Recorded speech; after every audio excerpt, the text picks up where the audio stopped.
All right, so we're back.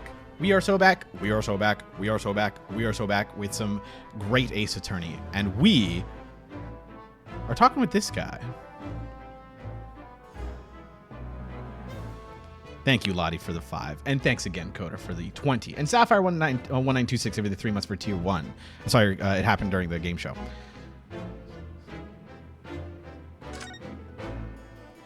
So, we just arrived in London. We are Ryunosuke. And we are down in the library here. And we're like meeting to replace Kazuma as the attorney. What case are we on? This is Chapter 3. This is Chapter 3 of Great Ace Attorney Chronicles, the first game. So, what are your impressions about Capital so far? How do you like London? Oh, well, help. I've been so nervous ever since I got here that I can't remember a single thing about the city. It's simply splendid, isn't it, Mr. Naruhodo? God, I love Susato. So, we're here with Susato, and we are trying to replace Kazuma after he passed as the attorney, and we're going to try and live his legacy. Oh. See if we can get this voice nailed down. You're welcome for the subs. I don't like anybody who I give subs to. I hate them, actually. It's why I beat Rebecca up every time I meet her. Keep it up. Keep beating her up. She deserves it.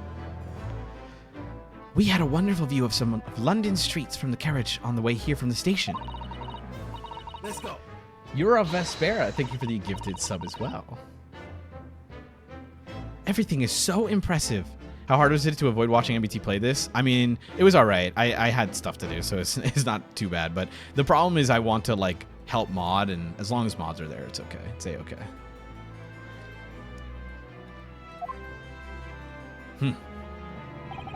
I'm glad to hear you like it. The city boasts Oh, yeah, he's British. The city boasts tramways, pipe water and gas, even cables supplying electricity. We spearhead every revolutionary new technology in the world. Every visitor to London is astounded.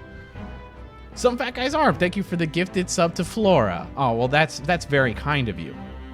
Have you been to a Flora stream? They're very comfy.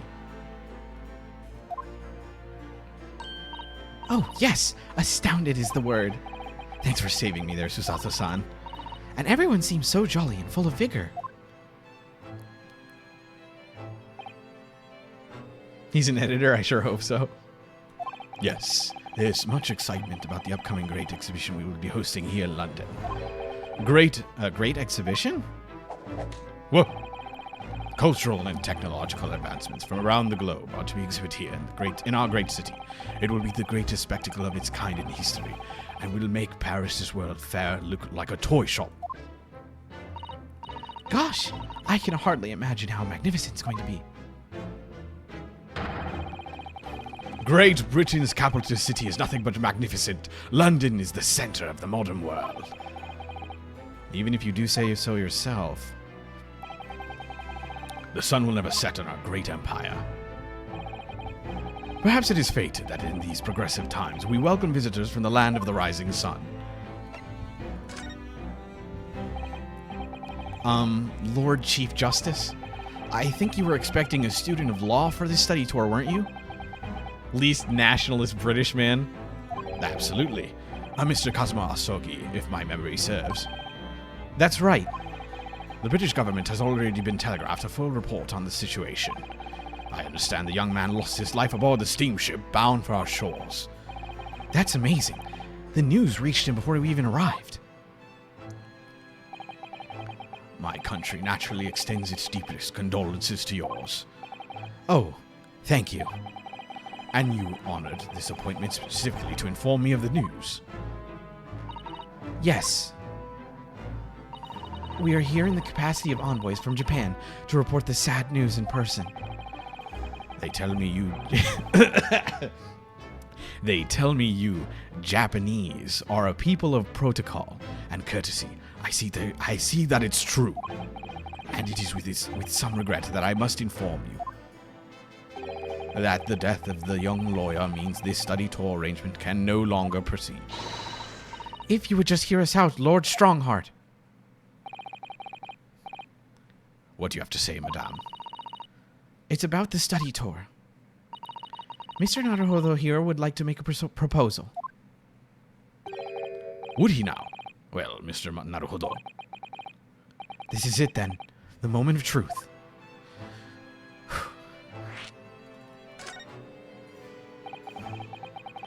The thing is, Lord Justice, Lord Strongheart, I was wondering if perhaps you would consider allowing the study tour to go ahead. Don't misunderstand me. Britain would ideally like to see the tour go ahead. But without a lawyer from your country, there's nothing to be done.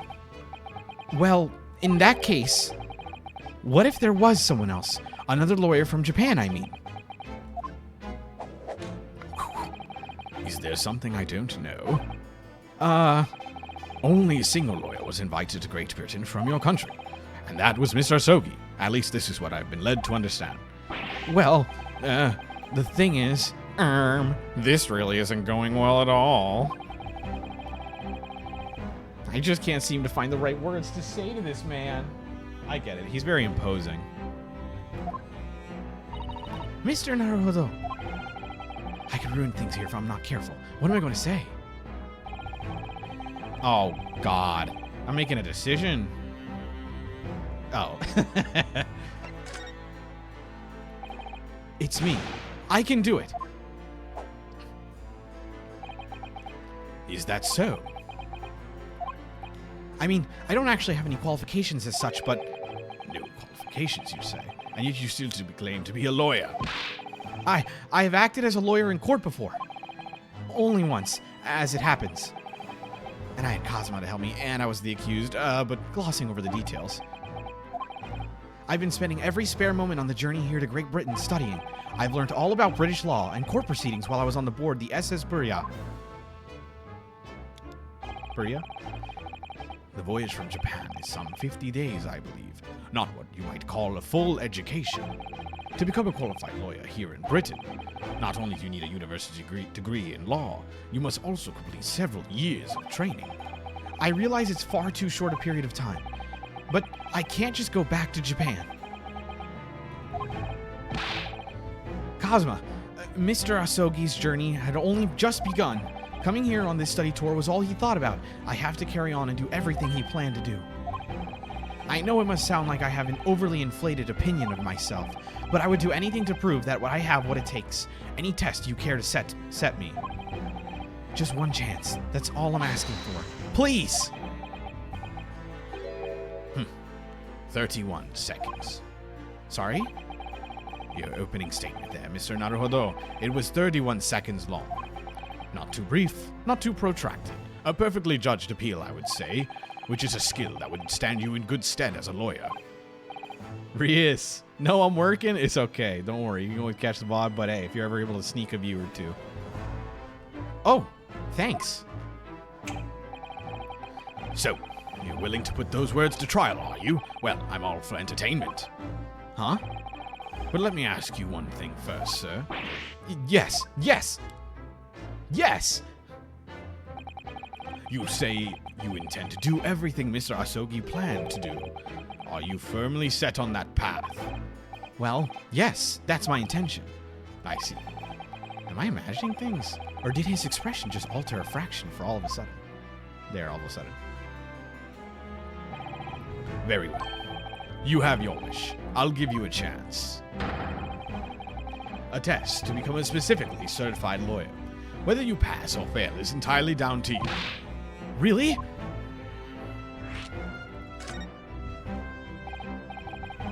So what form will the test take exactly?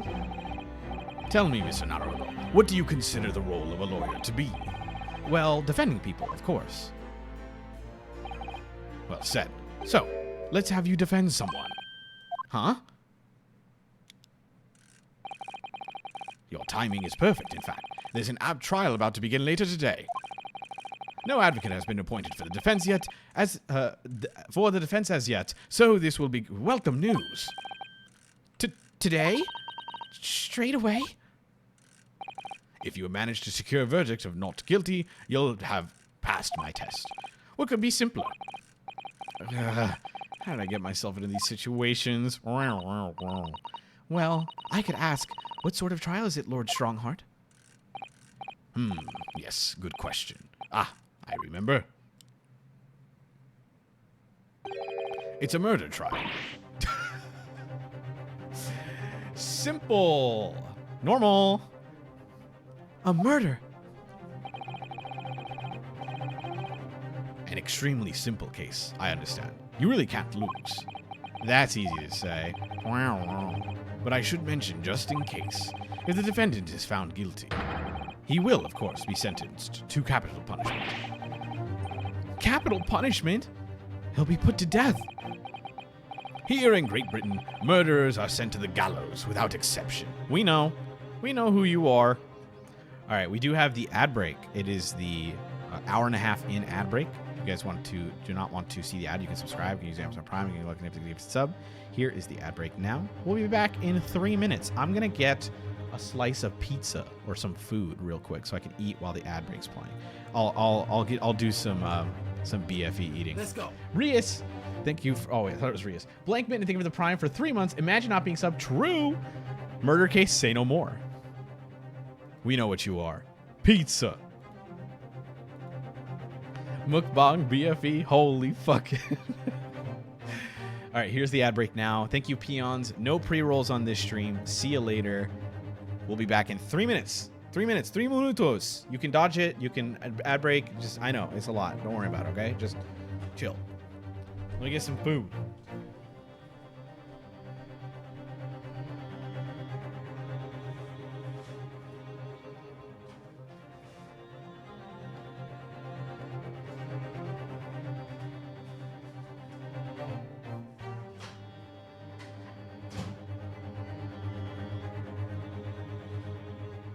Let's go.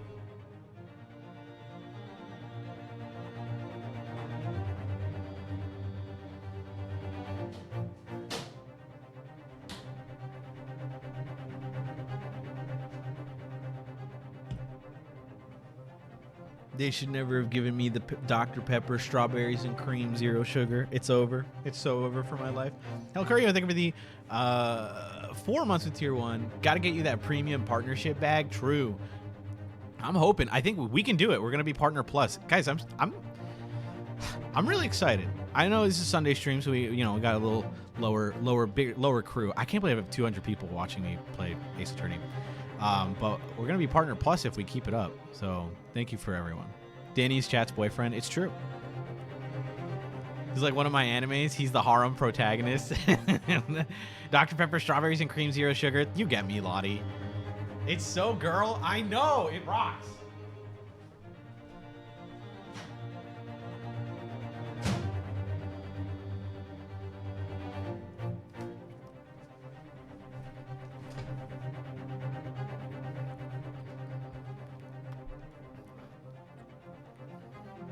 Pizza.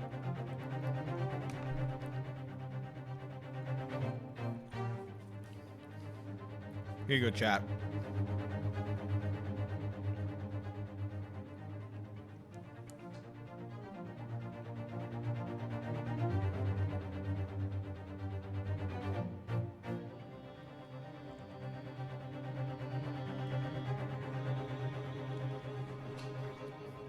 Yes, yes, yes.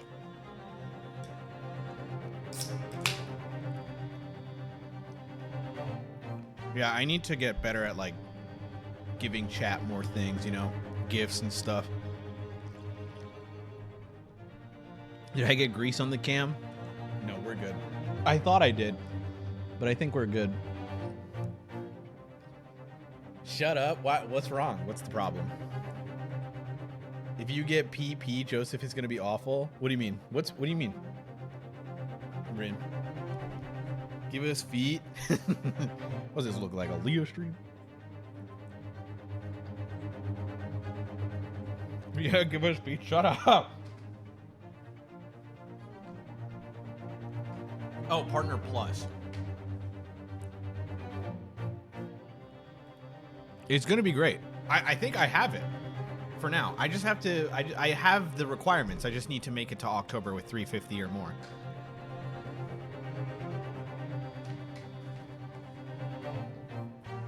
By the way, chat, while we're here, while I wait, I think the ad break is over. So all the peons can see this. I'm gonna get better at this, but for now I'm not gonna upload like all my VODs or whatever, but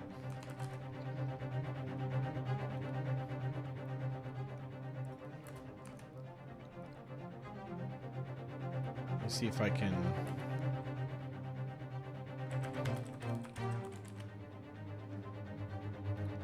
So we have the LVK TV channel. If you missed the Great Ace Attorney streams, it is on YouTube. If you go to LVK TV, right now it's just like a, solo channel. But if you want to check out the old streams, I uploaded the Great Ace Attorney VODs. So if you want to catch up on what's going on here later or whatever, and watch this one now, you can.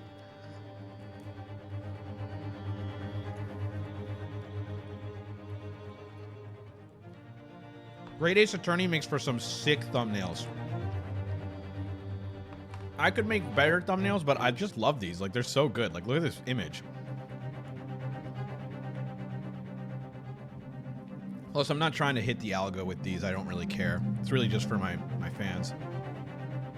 My fans. My chatters. I'm fans. Yeah, I did it for one fan.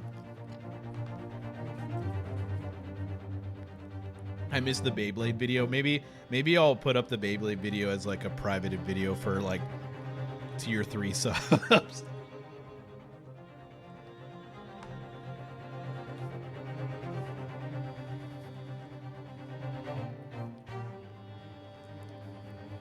Tier 3's eating good. There was a Beyblade stream. Was it Beyblades? It was it? Hold on. How many tier 3s do you have? I think 4.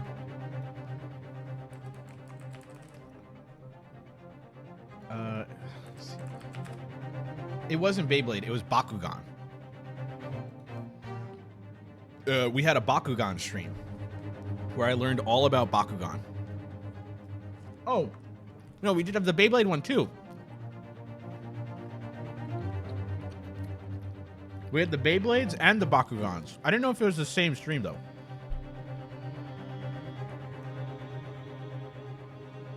Can you only open up a tier 4 that I can join? Yeah.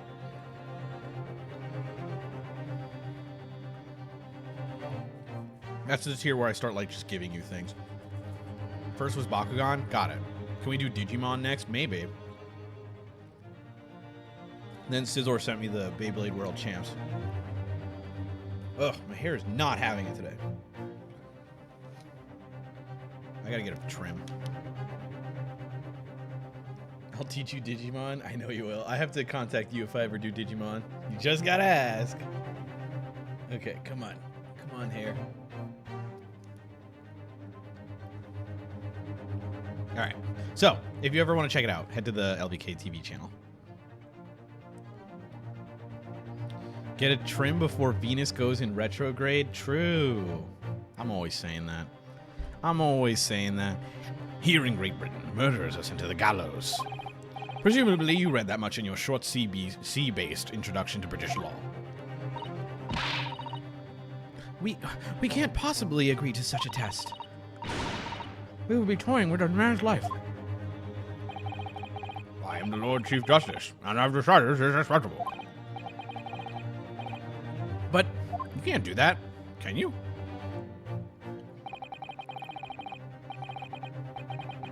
There's no need to overcomplicate this.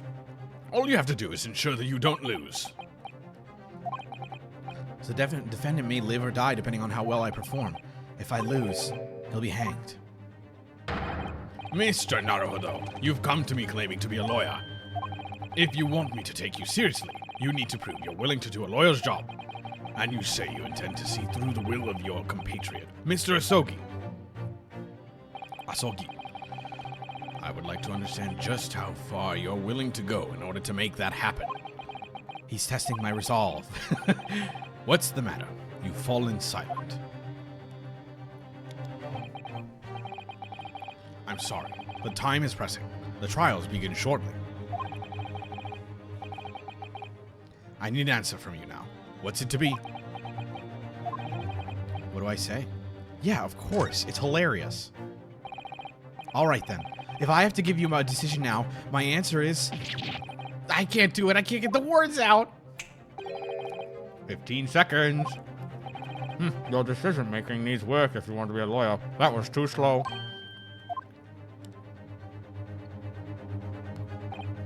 So, it's as I suspected, is it? Sorry? You have noble intentions, but lack the resolve to see them through. The test is cancelled. Thank you for stopping by.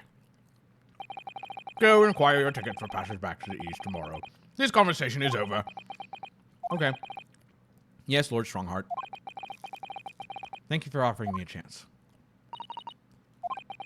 I'm sorry, Miss Susato, but what could I do? It's all right. I understand. You do? It's not an easy decision to choose whether to defend a man in these circumstances. But resolve has absolutely nothing to do with it. What are you trying to say, madame? Owned. Giga Chad. I think what Miss Susato means is that no matter how badly I'd like to be recognized as a lawyer and stay here in Great Britain, to risk another man's life by treating his one and only chance at trial so trivially would be utterly unforgivable, and I feel exactly the same way. I'm sure the defendant won't see this trial as a test, as some kind of experiment. What's up, Kiran? Here to check out my wife. Is she having a good time in England? Yeah. A lawyer may fight for his clients in court day after day, but for each one of those clients, the particular day they stand in the dock may be the only chance they have to fight to prove their innocence. No, I was wrong. I'm not qualified to do that job yet. I'm sorry for wasting your precious time, Lord Chief Justice.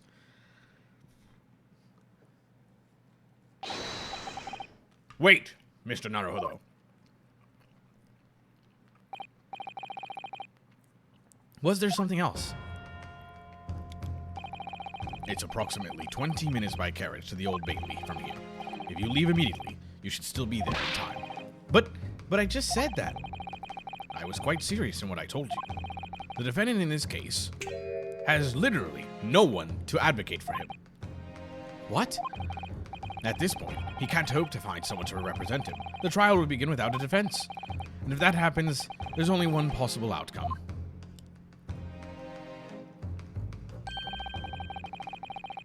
He will receive the most severe sentence the judge can pass down. But that's awful. But that is the truth. Why does it have to be like this? Please don't expect an answer to every question. The cold hard truth of the matter is that there's only one person now with a chance to save this man from a very miserable end. And that is you. I forgot what he said there. So, what do you say now, madame? Me? What do you mean, Lord Strongheart? You said it wasn't an easy decision to choose whether to defend a man in these circumstances, and I agree. But in my estimation, it is purely and simply a matter of resolve. Oh. Our time is up here. I have a meeting to attend. I must leave in 2 minutes and 16 seconds. So, venture into our great city and enjoy yourselves.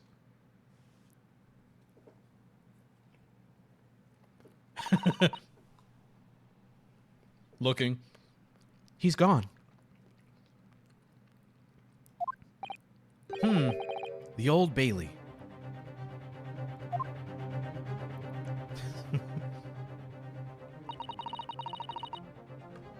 If we're going to do this, Mr. Naruhodo-san, we must leave at once. Let's do it.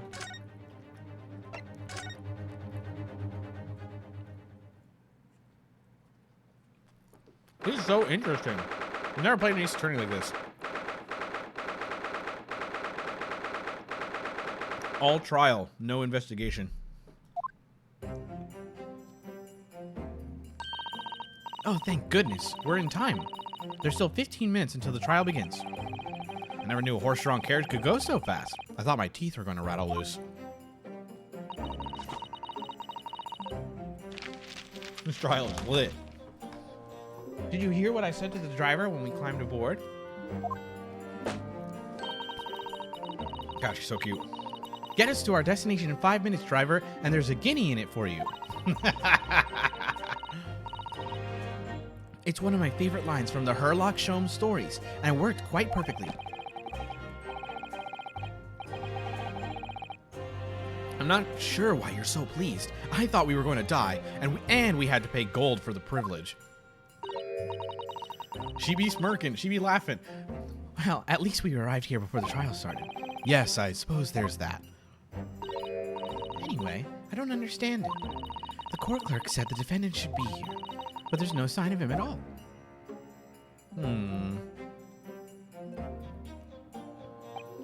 So this is the Old Bailey. Even this room for defendants to wait in is grand.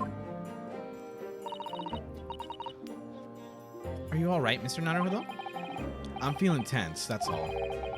This place gives me the same sense of foreboding that I remember from the Supreme Court in Japan. An oppressive air, almost as if the building itself is going to crush whoever's about to be sentenced. It feels like only yesterday that I was the one about to be crushed. Yes, whoever the man you're to defend is, I imagine he's feeling very alone at this moment. Top of the morning to you, madam. Sir? Oh. What's up? What are yous doing following me here? Tings are fair desperate, are they? Sorry? Would you look at those expressionless faces? From the east, are yous? This is Wonka. This is Willy Wonka. 100%. We're from Japan, yes. Ah, Japan, is it? Right. Say no more. So, how much do yous need? Racism. No, we're just here because... No need to explain, fella. I've been there myself, so I have. No place to go, nothing to eat, barely a penny to your name, and all while in a strange, faraway land. Well, actually, we haven't found a place to stay yet.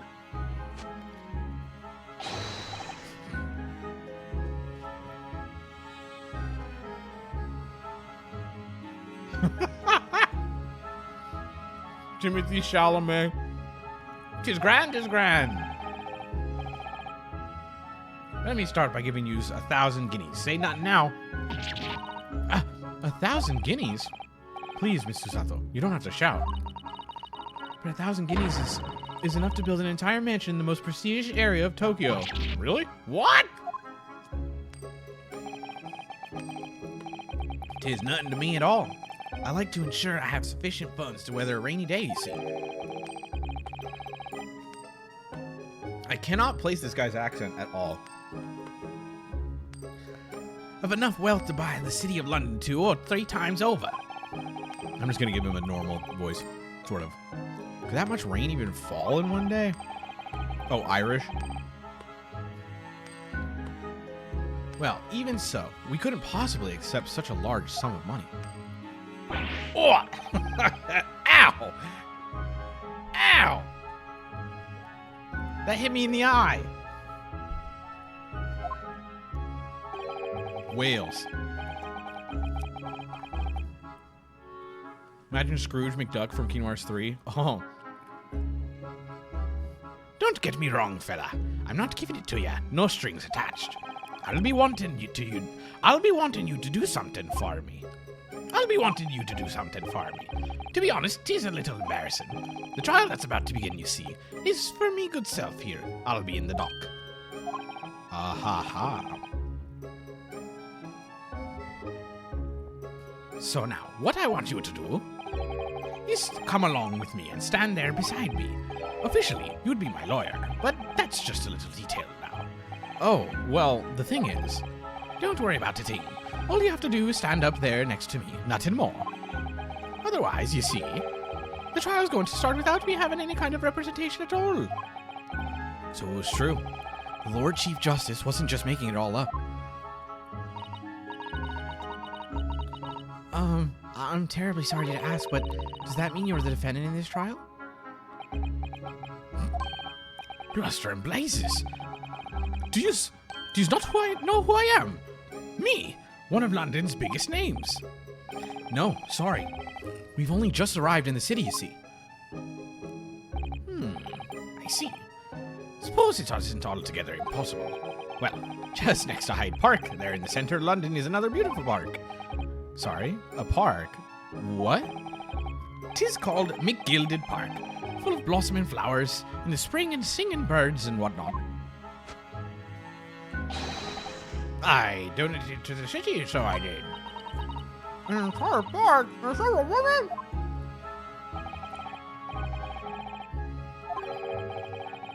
There's nothing Magnus McGilded wouldn't do for the city and its square old people. That's amazing. I mean, really extraordinary. But now they've the gall to say I'm a good-for-nothing criminal. Me, Magnus McGilded. What is the matter with the London police, I ask ya? All right, don't pass out. Mr. Naruto, perhaps now would be a good time to introduce ourselves, while the gentleman catches his breath. Good idea. Mr. McGilded, the thing is, we're actually here in London to study British law. We're law students on a study tour from Japan, you see. So, if you don't have a lawyer for the trial yet, and you'd be happy to put yourself in our hands, we'll do our best. What was I after saying, you daft engine? I've given you 1,000 guineas to stand up there next to me, haven't I? Well, yes, but I wasn't really offering to just stand up there next to you. Oh, I think I see what's going on here. Sorry? I know what you're thinking. 'Tis chancer of a fella claims to have more money than the Queen. But if that's true, why the blazes can't he hire the finest lawyer in all of England? Because he didn't. That's the only explanation. Well, no, not at all, really. Not at all. Although, it is a little strange, to be honest. Why you don't have a lawyer? That would be the fault of the Reaper. Huh? Sorry, did he just say Reaper? Aye. The Grim Reaper of the Bailey, Lord Baroque Van Zeeks. He's the prosecutor. The prosecutor's the Grim Reaper? What? When Van Zeek stands for the prosecution, they call the accused his sacrificial lambs. And to this day, in every single trial in which he's been the prosecutor, the accused has been damned. What? You mean to tell me he's Edgeworth? So, it's reached the desperate situation where there's no one willing to stand in the defense against the fella at all. You could say he's a living legend of the Old Bailey.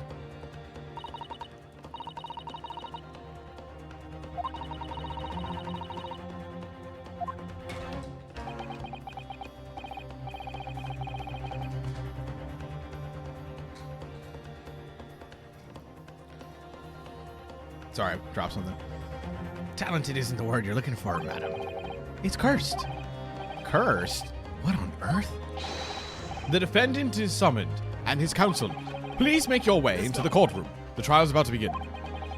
Ethan in Japan, think of the prime for 15 months. Danny good. What's up, Ethan? Hope you're doing well. His counsel. That would be me. Oh, 'tis time. Well then, fella, don't let me down. But I don't know anything about the case. You haven't told me what happened. Until you showed your face here, I made up me mind, so I had. Sorry. I decided I'd have to defend myself in there. How would that have worked? But then you made an appearance. A student of law, wouldn't you know? 'Tis no accident, I can assure you of that. 'Tis fate. So don't get cold feet now, please. Well, I literally know nothing about the case or about this man who stands accused. In fact, the only thing I do know is that I can't just turn my back on him. How would that have worked? Ryunosuke, you did this like a month ago. Yeah, exactly. Mr. Naruhodo, the man has no one. He'll have to stand alone in that courtroom, armed with nothing to defend himself. Yes, something that Kazuma would have never allowed to happen. Counsel for the defense, what are you doing? If you're late for the start of the trial, you will lose your right to stand. I'll be right there. It's happening then. My first trial in a British court. I hope you're watching over me, Kazuma, because I have no idea how I'm going to manage this. Whew.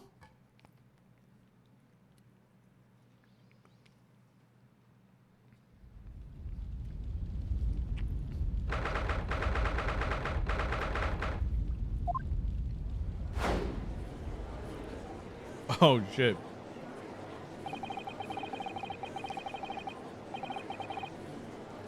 So, this is the highest court in Great Britain, the Old Bailey. The centuries of history in this place is palpable, isn't it? It's so different from the Supreme Court in Japan. It feels both imposing and serene at the same time. Got caught trolling. And the atmosphere almost makes words redundant. Whatever the country, determining a person's guilt or innocence is always a solemn affair. Whatever the country, determining a person's guilt or innocence is always a solemn affair. May I say something, Mr. Naruhodo? Oh, yes. What? He's freaking out again. Your eyes look ready to pop out of your head again. I know, but I just can't help it. Stop. Oh my god.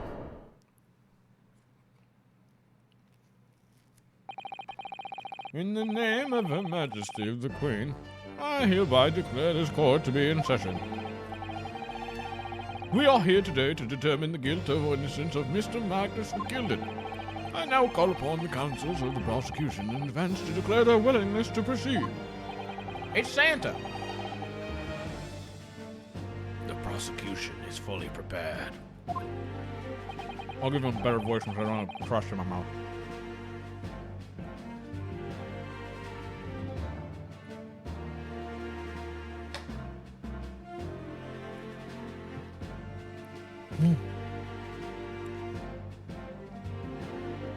That must be the Reaper of the Bailey. Look at his eyes. He really does look fully prepared to dispatch his next poor victim to the underworld. Rotate us. Counsel for the defense. You appear to be... It's racist. I just love it. It's so stupid. Eastern. It's like really really upset about it. Like, you appear to be Eastern.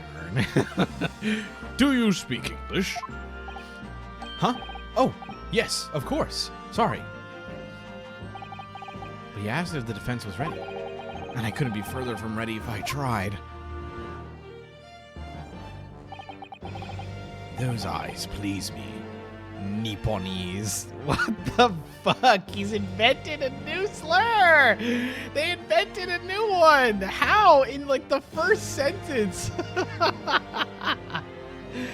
Is this real? Please don't be a real word. This is the most racist man alive.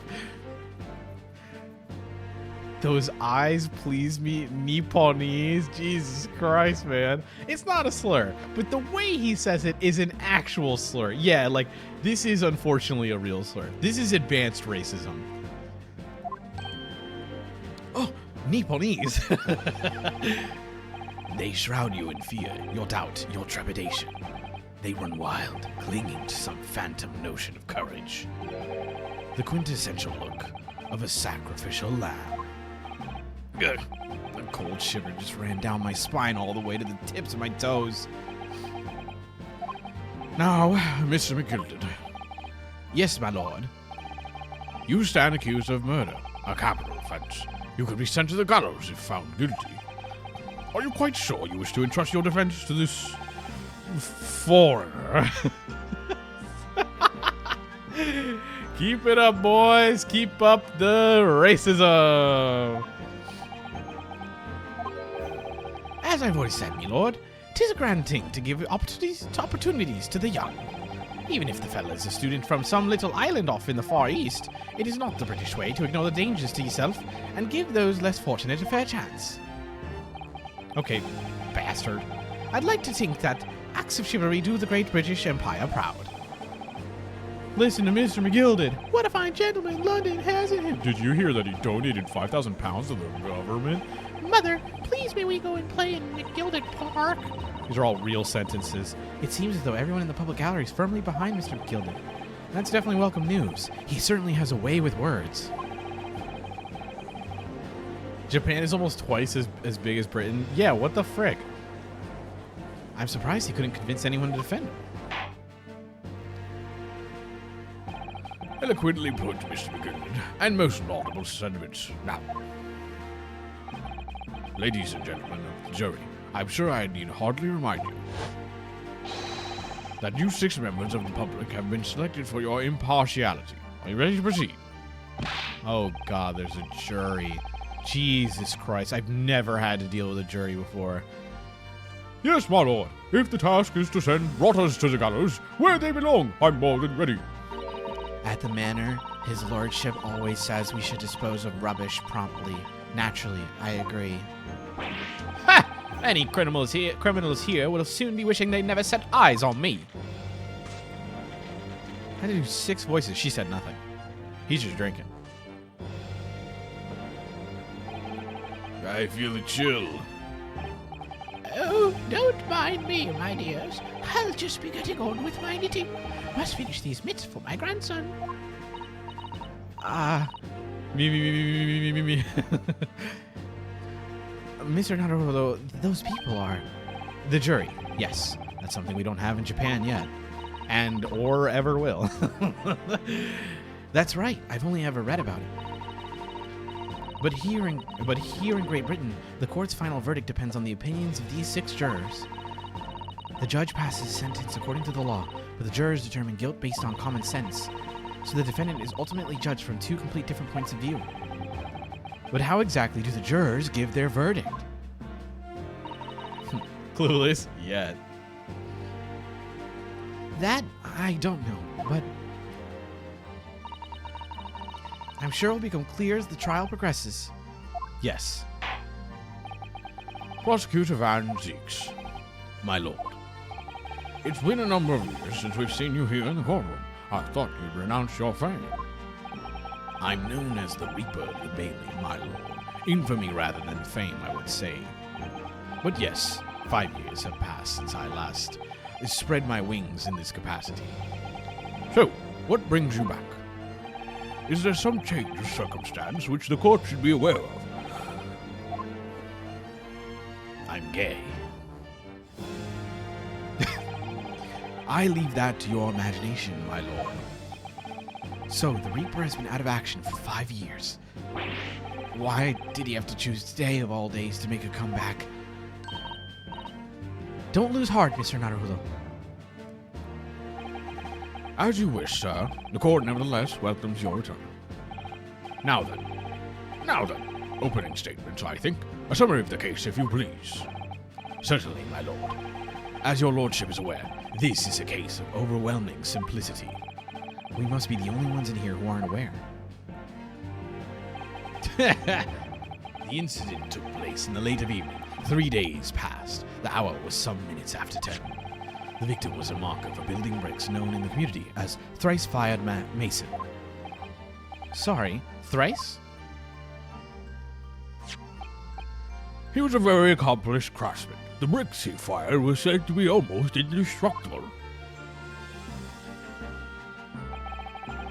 The victim's corpse was discovered in an omnibus in service on the streets of London at the time. A dagger that had been thrust into the victim's abdomen is believed to be the ultimate cause of death. Here's the autopsy report from the investigating medical officer at Scotland Yard.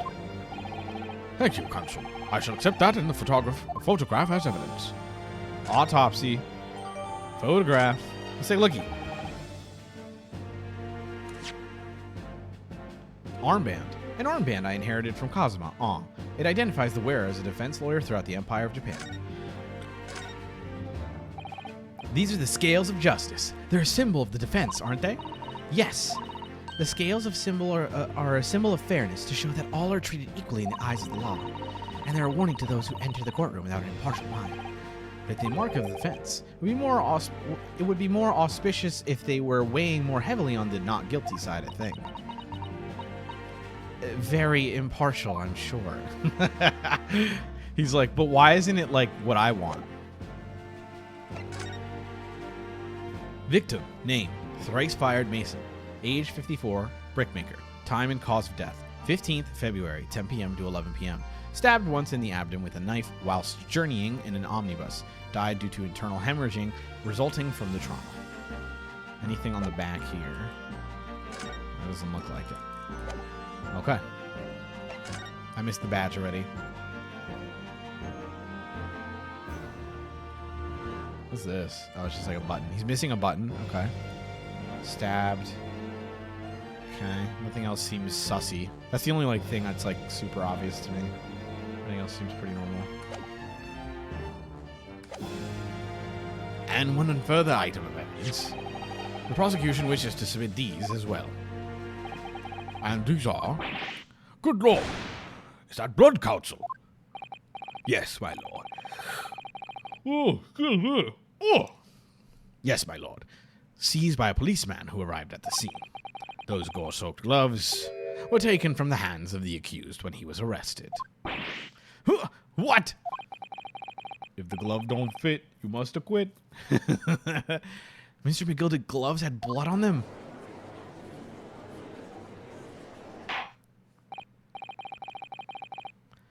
Yes, I will accept these as evidence as well. How did I get into this? Let's take a lookie. This is definitely blood, isn't it? Not the most pleasant sight to be confronted with on our first day in London. Well, nothing will come of grumbling now. No. By the way, is Mr. McGilded right-handed? Yes, I believe so. He was toying with a coin on his right hand a little earlier. Ha! Pity. If only he'd been left-handed. I think blood on either glove would be fairly incriminating, really. He's like, well, it wouldn't matter if he was right or left-handed. Alright, looks pretty normal. Blood. Chat, I forgot to check. I asked before, but is the volume okay? Yes. Thank you, chat. Thank you. I'm backed into a corner before I even started. Perfect like you, bestie. Psh, get out of here, Prince. Too kind. Continuing. According to the driver of the omnibus, there were only 2 passengers traveling inside his vehicle at the time. Only 2. Obviously, one of those passengers was the deceased brickmaker, Mr. Mason. The other was the accused, Magnus McGilded. Well, rather damning of circumstances, to say the least. Volume would be better if you turned the game all the way down and whispered into the microphone sultrily. Okay. I'll think about it. Defendant, what say you? Well, of course, I have no recollection of such a thing. Mr. McGilded! To be sure, I rode the omnibus that evening. But whenever I'm in a carriage, I'm taken with a fierce tiredness, and I always succumb to it. Are you claiming to have been asleep? 'Tis the motion of the carriage, my lord. Lilton. So it is, and when I opened my eyes again, 'twas a desperate sight before me. The bloody of a man I never laid eyes on before in me life.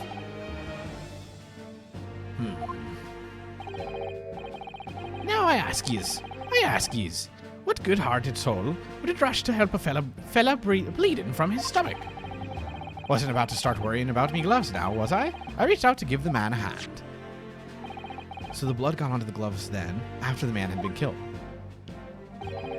Unfortunately, that statement of the driver is only the beginning. What? That's not all of it? There were multiple witnesses. to the precise moment at which the brickmaker was fatally stabbed. She went so fast. Order! Order! Order! When the killing took place, only the victim and the accused were inside the carriage, And there were witnesses to the crime. This is not just a case of compelling evidence.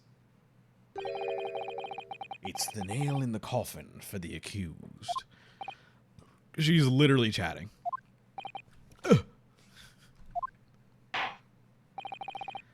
Thank you, counsel. Circumstances of the crime have been made quite clear. I think we will hear testimony from these witnesses first of all. She's just like me. Yeah, typing like crazy. Your wish is my command. Bailiff, bring the witnesses in at once. Oh my god, there's like 7 of them. Oh, Jesus Christ.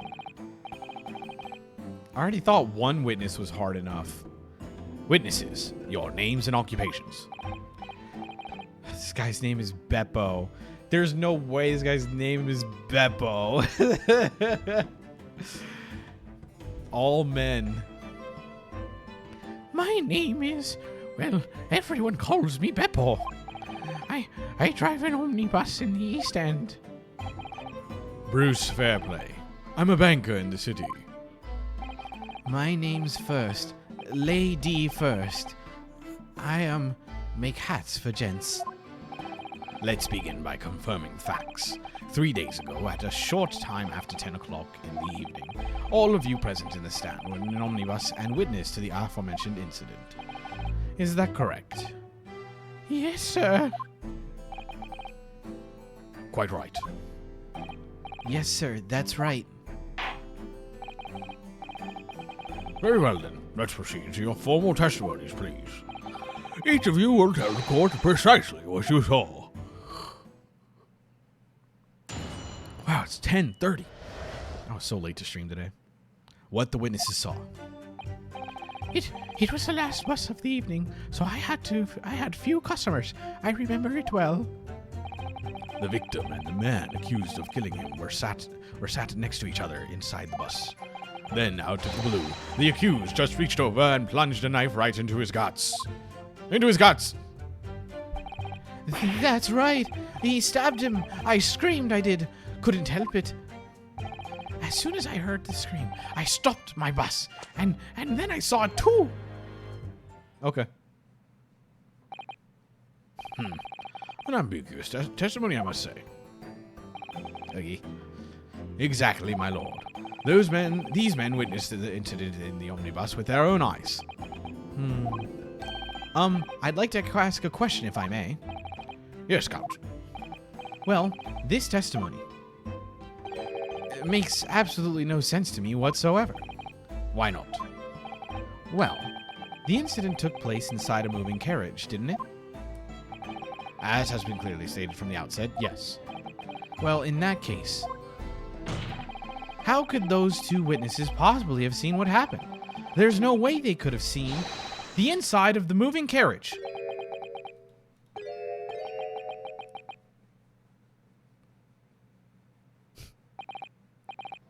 How quaint. Racism time. Between Van Zeeks and Edgeworth, which one you like the most on looks alone? This guy, I like the way this guy looks a lot, but like, I don't know. Edgeworth is I can't separate my nostalgia. Also, Edgeworth is hot. He's just too, like, Edgeworth has too much grand energy. If you just see Edgeworth go, you're just like, I'm fucked. I'm fucking boned. I fucking lose. I fucking lost.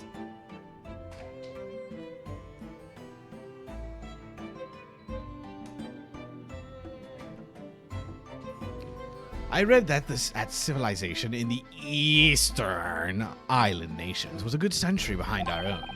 But you're here in London yourself. Are you really so ignorant about our omnibuses? Huh?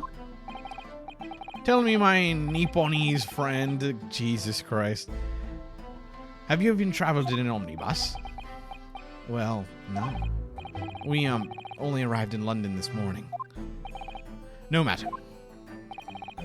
I've arranged for us all to see for ourselves. The actual scene of the crime, that is. What do you mean? The actual scene? How?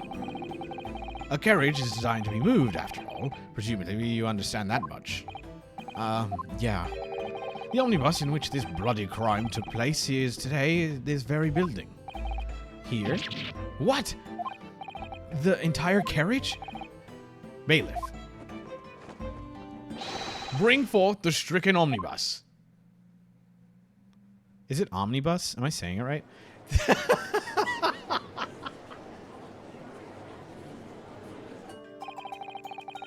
This game is so fucking stupid. I don't want to expect it. I should have just expected the whole freaking thing. So that's an omnibus.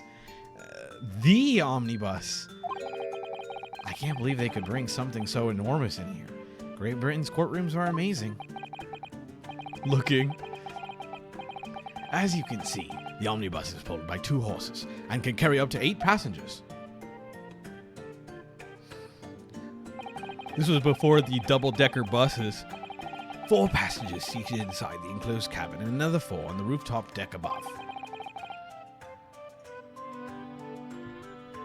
Every Londoner knows that the best views of the city architecture and sight are to be had from the top of the omnibus. Well, here it is.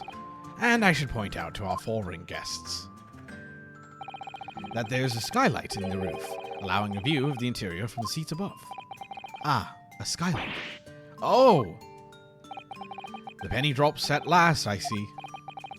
These 2 gentlemen were occupying the rooftop seats on this omnibus when the murder took place. That is how they came to witness the grim incident, through the skylight. Ugh, that makes perfect sense. Rio no ser. Well, Counsel, this is a first. In all my years behind the bench, I've never experienced the crime scene itself being brought into the courtroom. There are a number of important clues remaining inside the carriage, my lord. I would like to submit the omnibus itself as evidence. That is the prosecution's wish.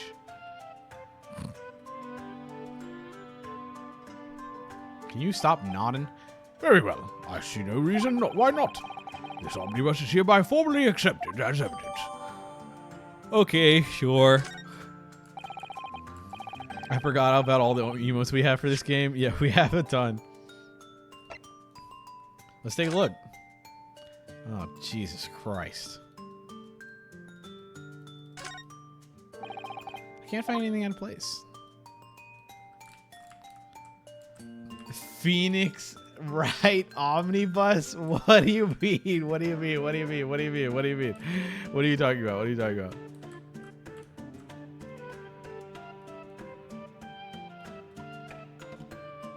Job Masters, London head office. You can certainly see inside the carriage through this opening, that's for sure. Yes, and there's a lamp in the enclosed cabin, so I'm sure the witness would have been able to see quite clearly. That's not good for us.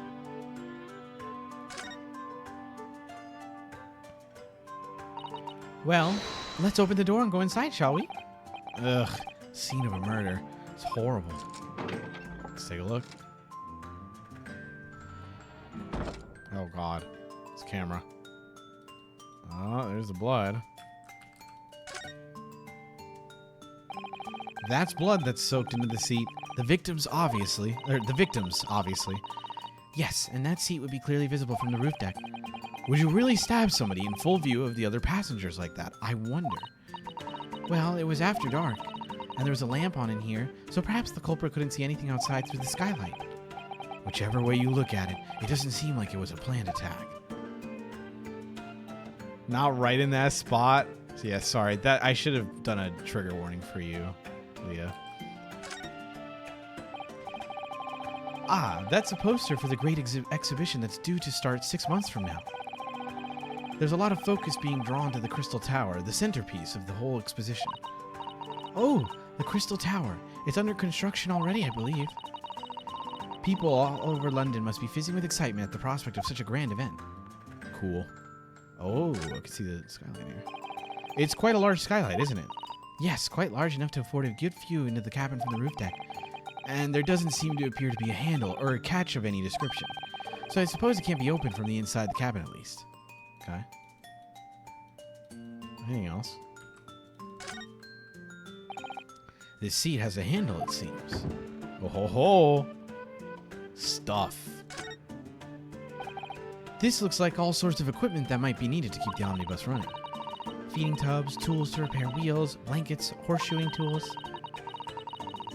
So it's a storage compartment for the coachman to keep his things, it seems. There doesn't seem to be any space for passengers to store their luggage, that's for sure. Well, I don't imagine it would be very convenient for that purpose anyway. Sure.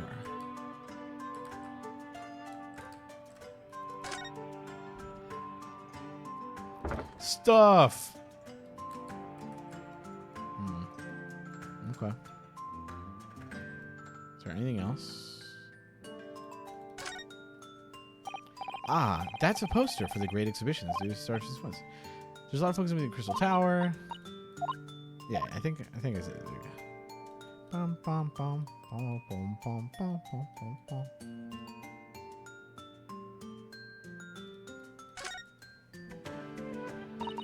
Have you seen enough? Let's step back outside. All right.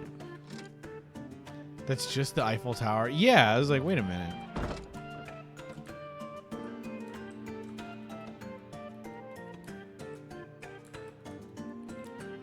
No handle here. All right. I think that's it.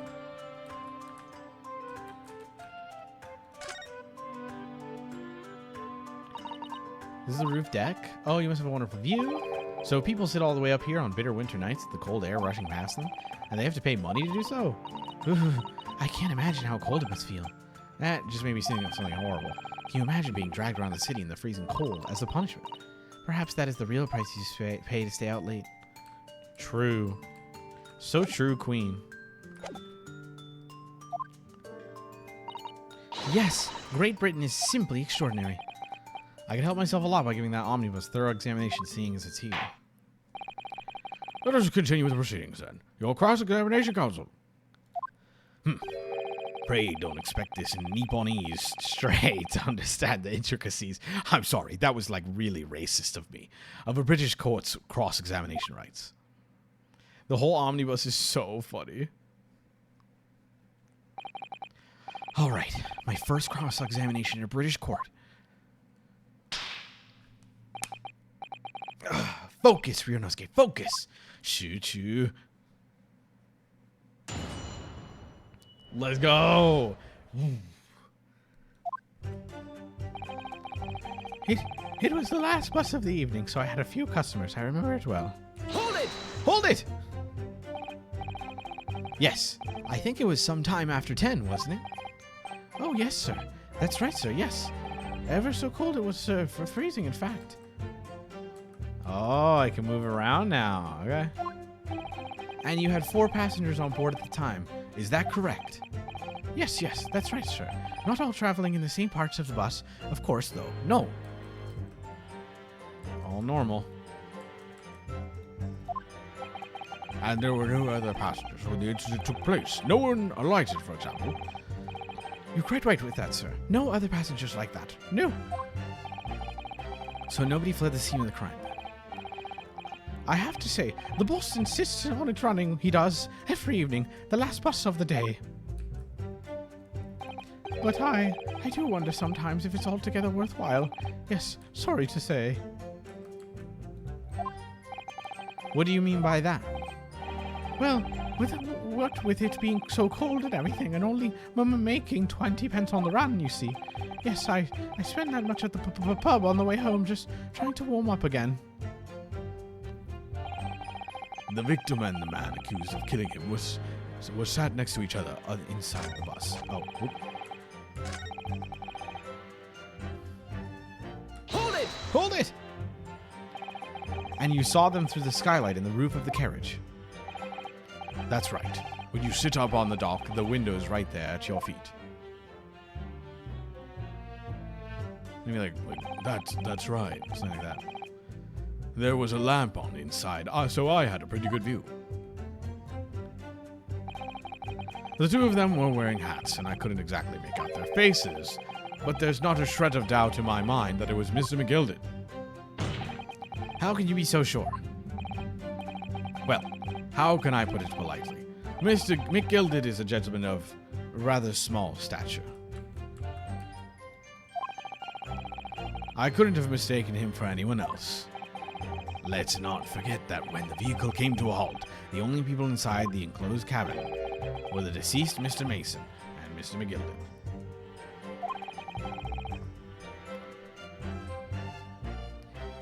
There's no room for doubt here. Ugh, I really wish there was. Then, out of the blue, the accused just reached over and plunged a knife right into his guts. Hold it! Hold it! You actually saw the moment it happened. Didn't I already testify to that? Or are fair dinkum hard-working city bankers not considered trustworthy these days? Oh, no. I didn't mean that. What, are bankers not cool now? This is no good. I've got to get this back up. My lord. Juror number 3. What is the meaning of this? My mind is made up, my lord. Completely and utterly made up. Made up about what? I don't like the stinking rich. Never have. They're always up to something or other that they shouldn't be. Every one of them. Giga Chad. And that little leprechaun of a man is no exception. Well, he can't fool me. Huh? Huh? God damn it. There's no point in wasting time listening to any more of this. That's my opinion on the matter anyway. Hold it! Hold it. That is precisely what I was about to say. As the foreman of the jury, it is my duty to set a good example to my fellow jurors. I've lost 2 jurors already? What the? What is happening here?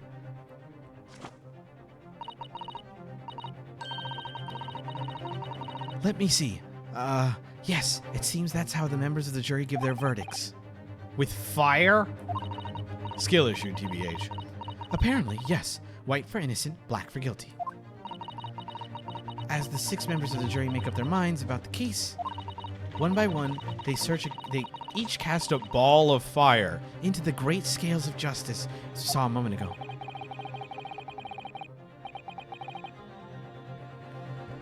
So, if those enormous scales fall completely to the backside, does that mean...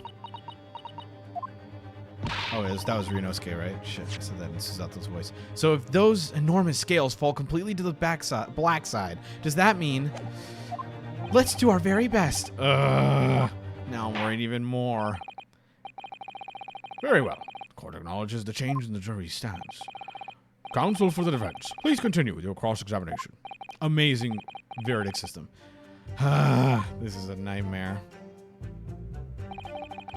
That's right. He stabbed him. I screamed, I did. Couldn't help it. He stabbed him, you say. And you were sitting up on the roof deck, were you? Yes, that's right, sir. I was up on the roof seats. I remember seeing the little gent sitting next to the fellow that was stabbed. I'd been thinking about a new hat design, you see. So I was just gazing absent-mindedly around. But then I happened to look down through the skylight. It was sticking right out from his belly, that huge, great knife. A grim sight indeed. That didn't help me at all. The jury looks like they're even more convinced my client did it than they were before. She's going crazy. The grandma. What is it, dearie? Are you chatting? Are you chatting? Are you currently chatting?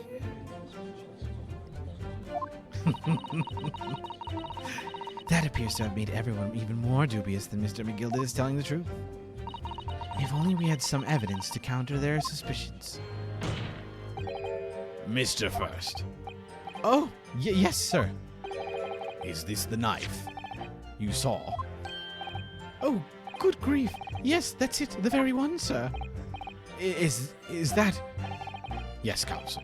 This is the blade that was driven into the victim's belly like a stake through the heart.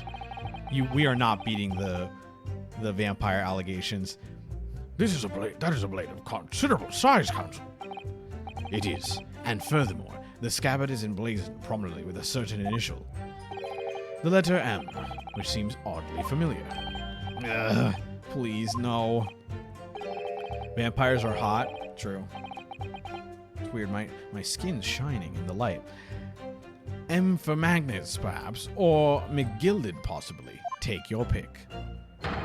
It seems this particular big name in London made a magnificent mistake.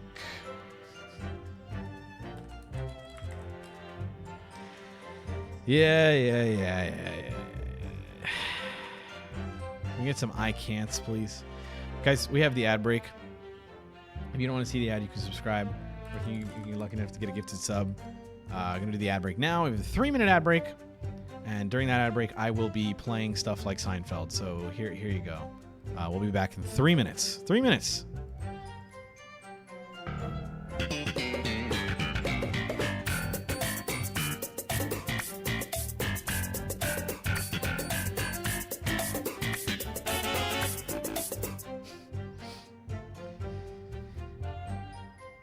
Oh shit. Okay, while we're in the ad break, let me just take a look at the court record, so chatters don't miss anything. Objection! Shit. Oh, he's still doing the slap. Did you know if you have Amazon Prime, you can avoid ads by connecting your Twitch account and Amazon account, then using your free sub on your favorite streamer, such as Lee Asimov. Wow, that's crazy.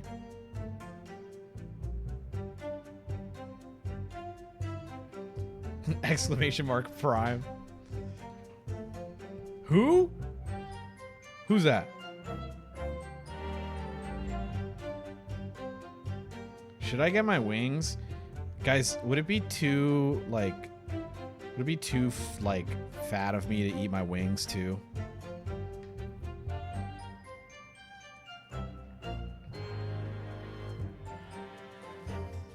I just actually copied the command I made for a certain robot and just replaced it with your name. Oh, good thing I replaced it back. Get your wings, you need more protein. I'm thinking about it. Wings are protein, that is true. We have about a minute. Are they breaded? Pfft, what does this look like? A good wing shop place? No, this is Papa John's. This is BFE. True, very true. I'm doing this for some very specific chatters. Nothing's wrong with fat. Fat is the sign of a body well loved and adored. That is true. You're right. I'm being fat phobic. I should to not be fat phobic. I'm gonna go eat my wings. Didn't you already have some pizza, or am I crazy? I did. I'm all right. I'm just greedy. Oh, I'm still in just chatting.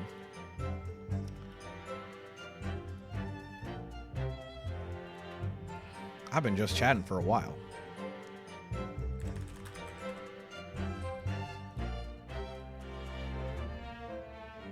Okay, you can ask a little more nicely, Omar Locked. But thanks. Just wash it down with lots of water. True. Okay, so we got the picture. Oh, we don't. Oh, he didn't give me the knife yet. Okay. I'm still used to being able to edit the game and title from mod view. Can you not do it?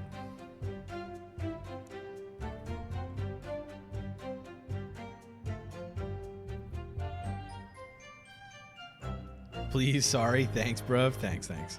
Just a little bit of kindness goes a long way, you know? Hey, asshole. Change the category. Idiot. That also works. Think you need editor perms? Otherwise, you gotta use Nightbot Stream Elements? I didn't know you could do it.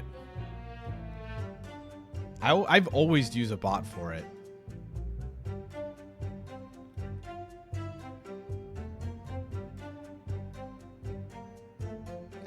I did not mean that. No, I'm just joking. You're good. You're good. I'm just making a little jokey. I heard you say idiot. What'd you need? I do it all the time for Miss Asimov. Shit. Well, fuck me, I guess. Where am I? Where can I change that? In like roles, right? Roles manager.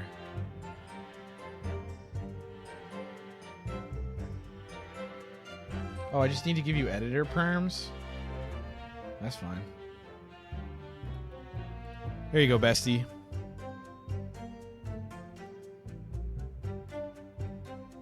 I don't know if you have it now.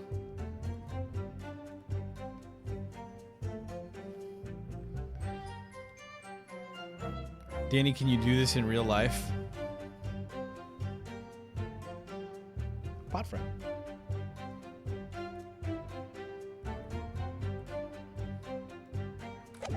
All right, we're back. But there are M's everywhere. Like yes, like in Mason. Objection! Oh shit. Objection! This blade is far too extravagant for a poor brickmaker to have owned. Objection!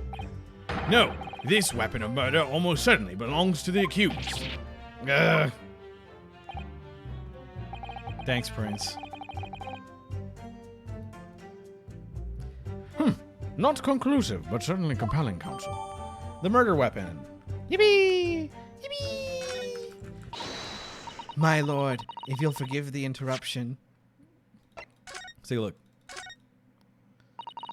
That part is the sheath, isn't it? That part is the sheath, isn't it? Are you all right, Mr. Naruto? Oh, sorry. Yes, I just don't really like blades. Oh, those don't seem like the words of a man with a large katana slung from his waist. That's not a blade. That's Kazuma's soul. God, he's so gay. Anyway, there's no sense in delaying it. Let's see what the blade looks like. Shink. My dead boyfriend. You who carry a samurai sword. Ugh, that looks like a lot of blood. It surely is. The blood. The victims. An Englishman's blood looks a lot like a Japanese man's blood. What the fuck does that mean? What are you talking about? Did you think it wouldn't? Sorry, it's just that we've only just arrived here in Great Britain. I'm finding it a little hard to adjust. Okay. Yes, I guess I understand. There's the M. We're all on the same underneath it all. An ornate letter M. Undeniably Mr. Magnus McGilded's initial. And it's beautifully gilded, too. It must be very valuable, I should think. Ah. Look at this. M. If you turn it upside down, it becomes a W. A W? W. Yes. This is one of those, turnabout cases. I'm sure of it. I'm afraid I don't know it all. What I am sure of is that it is an M. Oh. Well. So stupid. I guess that's it. There's like a marking, like a pattern on it. There's a little symbol. That's about it, though.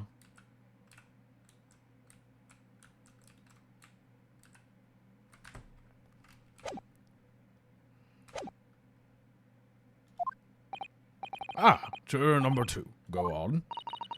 Mr. McGilded is a pillar of society and a gentleman's word should be sacrosanct. However, those of us in service know we must accept hard truths. Wait, what are you doing? Dispose of the rubbish.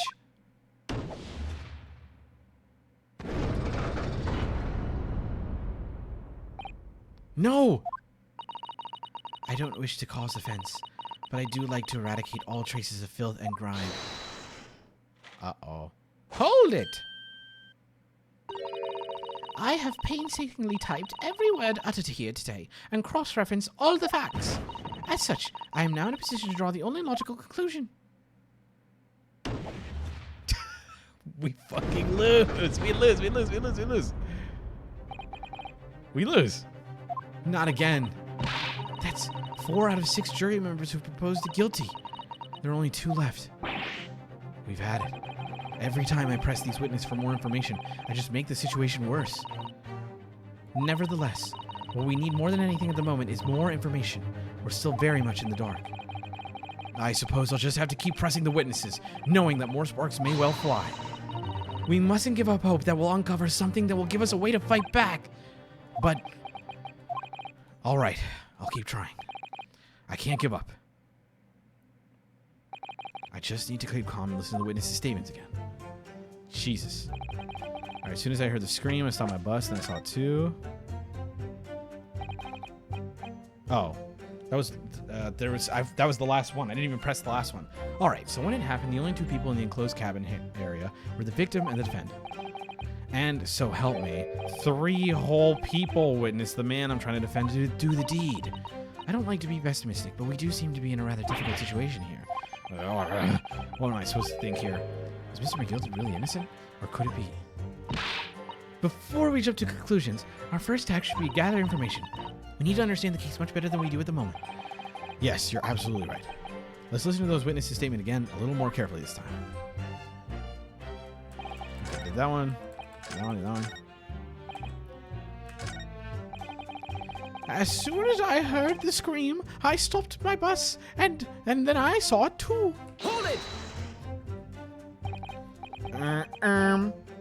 What did you see exactly? Oh, well, sir. That would be the passenger, sir. Yes, collapsed on the floor he was. And by passenger, obviously, you're referring to the victim, Mr. Mason, the brickmaker. And then the other passenger had that knife in his hand, like this.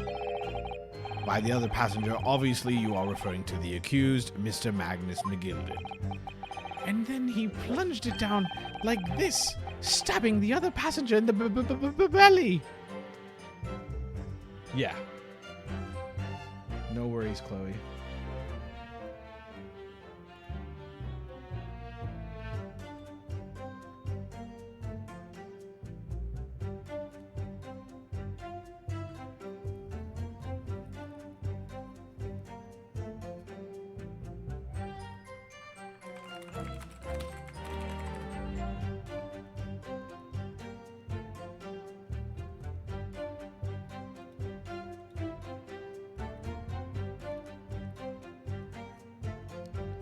All right. Sorry, I just had to do some work. What? Shit, my stream deck. My lord, I wish to speak.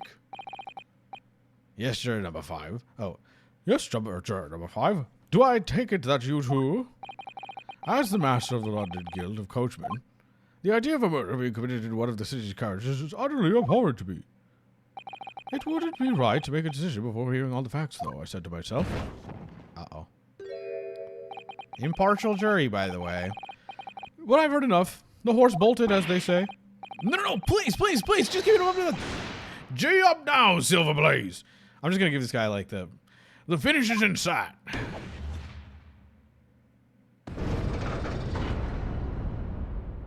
Well... Beppo is a long-standing member of the guild, and I trust what the man says. Oh, thank you, sir. You are too kind, sir. Ugh, this is too unkind, sir. Which now means that 5 jurors agree to condemn this man. Grandma!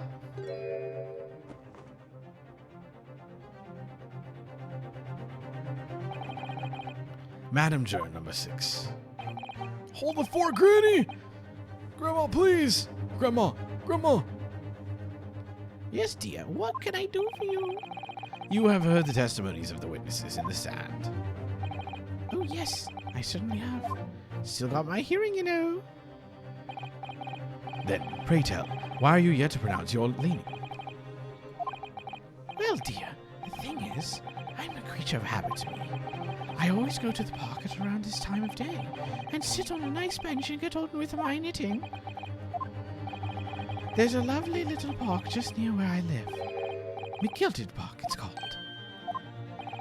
The gentleman donated it to the city, you know, to put a smile on Londoners' faces, he said. I can't imagine such a fine young gentleman would have it in him to take another man's life. He's always doing the wonderful things. That's right. A man like that wouldn't just stab someone. Mother, can we go to the frickin' library? How many Londoners live with their heads in the clouds? Do you people not know? What kind of a man Magnus McGilded really is? Wow, this is super impartial. What kind of a man is he? The philanthropist, Magnus McGilded, has enough wealth to purchase the entire city he claims to value so highly. But where did all that wealth come from? Your client is a Shylock, sir, and one with the very darkest of souls. What? Sholmes fall. Stone the crows. McGilded lends money at extortionate rates of interest, so his victims have no hope of repaying him. When they default, he takes possession of everything they own. He is a vulture that preys on the weak. I've never heard any mention of that before. Objection, Your Honor. The prosecutor is being an asshole. Your faculties haven't deserted you, I'm sure, madam. So, has this thought not crossed your mind? Would a man wealthy enough to buy London in its entirety not have a carriage of his own? What possible reason could this man have had to make use of a public omnibus service? Irrelevant. Irrelevant to the case. You're not saying that. The victim, a poor brickmaker, had next to nothing to his name, save considerable financial liability. It will come as no surprise that his creditor was the accused, Magnus McGilded. Fuck. We are so fucked. Dude, this guy killed this guy.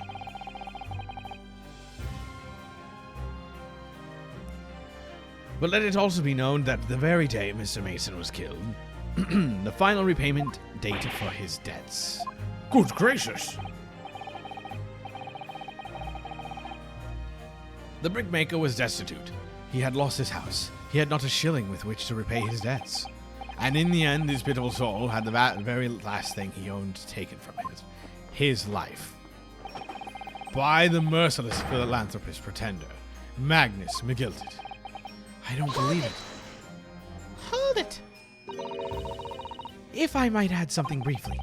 Miss Susato. You claim that the victim had been lent money by Mr. McGilded. But where is the evidence to support your claim?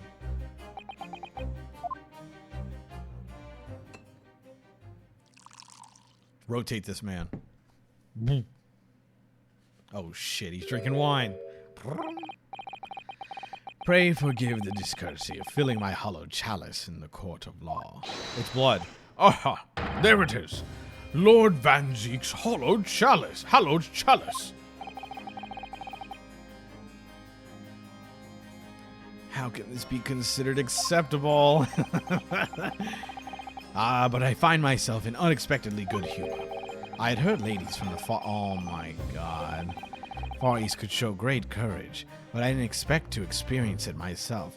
Racist and a misogynist? Phew. Dude, leave some for the rest of us. As a judicial assistant to the defense, I'm simply doing my job. Negate.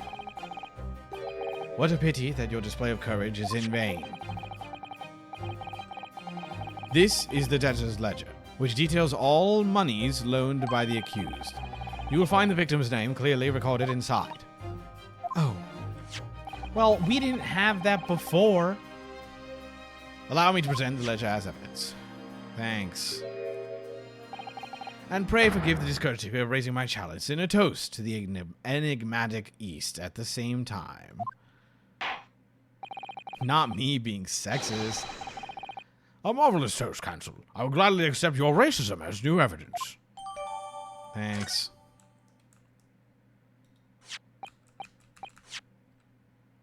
Let's take a lookie. This portfolio must contain all sorts of secrets of London's gentry. Oh dear, do you really think we ought to look inside? Well, it's not as though we know of any London gentry personally, is it?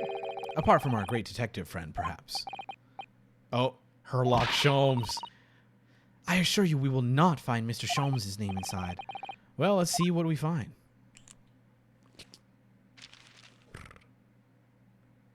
Sure. Gosh, it's crammed full of gentlemen's names, isn't it? Well, I suppose they're probably not all gentlemen at all, are they? After all, not everyone in this country is well off. Ah, goodness. What is it? Look at this. Do you see the name here? Bruce Fairplay. Should that mean something to me? It does sound strangely familiar. Bruce Fairplay, the witness testifying at this very moment. Oh, yes, of course. The banker. Why is his name in here? Ah, he borrowed 20 guineas, did he? And look, the repayment date is fast approaching. It's possible that this is just a coincidence, of course, but this could be very useful information. Nice. Perfect. Perfect. Well, well, well. Ah, yes, 20 guineas. The victim owed a considerable sum. And the accused made quite certain he had ample recompense. Well, it would seem I've had the wool pulled over my eyes. Regrettably, madam, that is the modus operandi of the accused. And it's such a pretty little pock, too. What a scoundrel. Graham, no! Graham, no! Still, maybe it's all for the best. Wait a minute. Let's think about this a little more. I don't stand for nonsense. Well,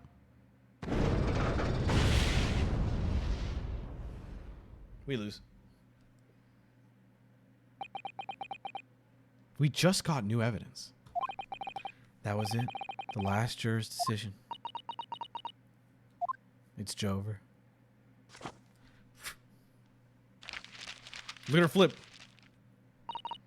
Ah, according to this Encyclopedia of British Law, when all members of the jury have concluded that the defendant is guilty, court proceedings are suspended, and the presiding judge will deliver the final verdict and sentence. That's what it says here. The final verdict. It's over then. Oh! There's a footnote. A footnote. However, the defense. All 6 members of the jury are now in agreement in this case. That was a good game. Shame it's over. Allow me to convey my respect for your swift and righteous decision. According to the laws of this country, I will now conclude the trial by delivering my final verdict. I trust there are no objections. Miss Susato, just tell me one thing. Oh, yes. You were in the middle of saying something before. The footnote in your Encyclopedia of British Law. The defense. What did it say next? Oh, yes, of course. One moment. When all members of the jury have concluded the defendant is guilty, they're suspended and the presiding judge will deliver the final verdict. The footnote says, however, the defense has the right to demand a summation examination of the jurors at this point. We're revived. Summation examination? Oh. Objection! Objection! A summation examination. From which century has that tome you have there been resurrected? Ah? Judging from the binding, I would say that book is at least 50 years old. Any modern text on British law wouldn't even give such an antiquated procedure a mention. It's a relic, long forgotten, and certainly no longer practiced. So you're out of luck. Oh. What even is it, Mr. Susato? This so-called summation examination. Oh, one moment. Here's how Bernie can still win. You would demand the right to a procedure before you even understand what it entails. Typical Nipponese. What the fuck? Stop with the racism. All right. Mr. Naruto, I think I understand. It seems that under this procedure, we will be able to appeal to the members of the jury. To do what exactly? Appeal to them to change their leaning and reverse their decision. And it says here that if successful, the proceedings of the trial must be resumed. Make them reverse their decisions.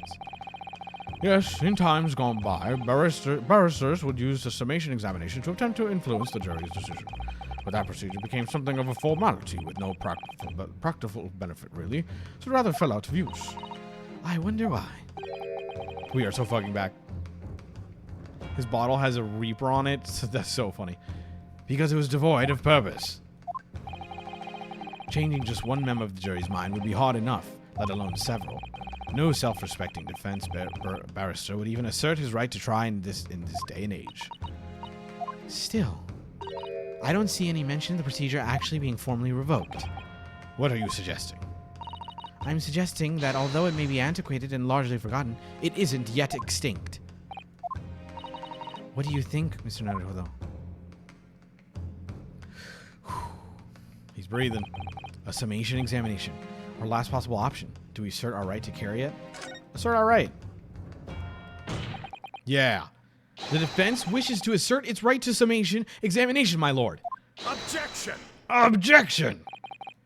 London is the capital city of the most powerful nation on earth. We have a duty to the world to exemplify the very highest of standards of judicial procedure. Summation examinations are an embarrassment that should remain buried. Objection! Objection! But if it's all right, it's all right. I believe it would prove vital for this trial. Let me do a little savey save.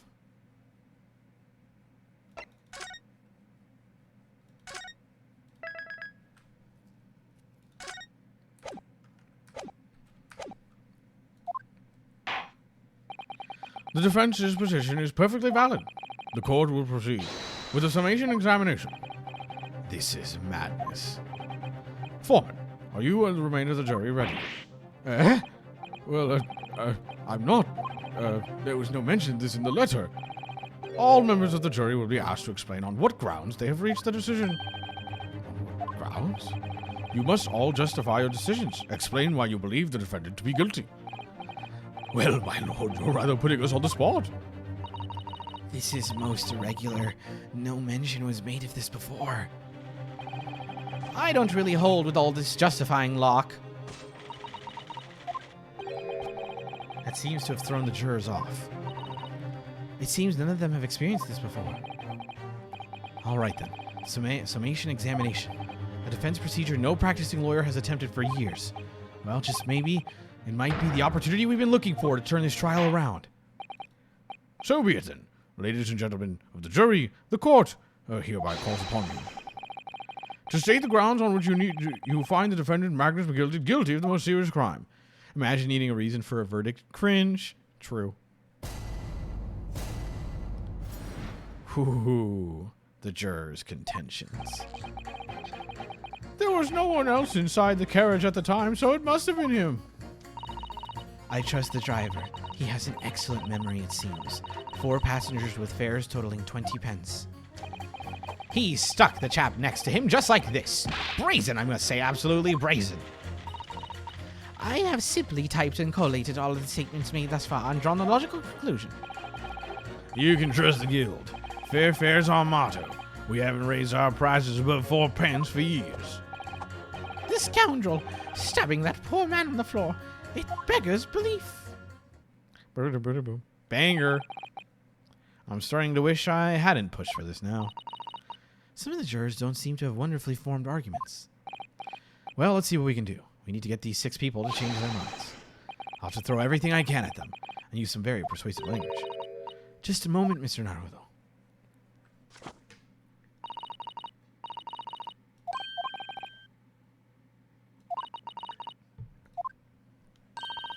Once the jurors have decided the defendant is guilty, they're unlikely to heed anything the defense says.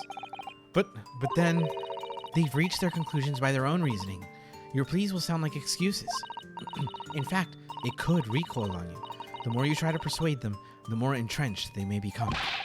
Then what on earth am I supposed to do? Oh dear, I'm just citing what I've read about British law. Don't get mad at her.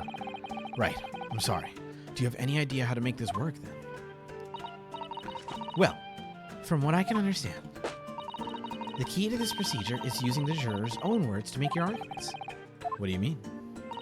Well, the 6 members of the jury are randomly selected members of the public.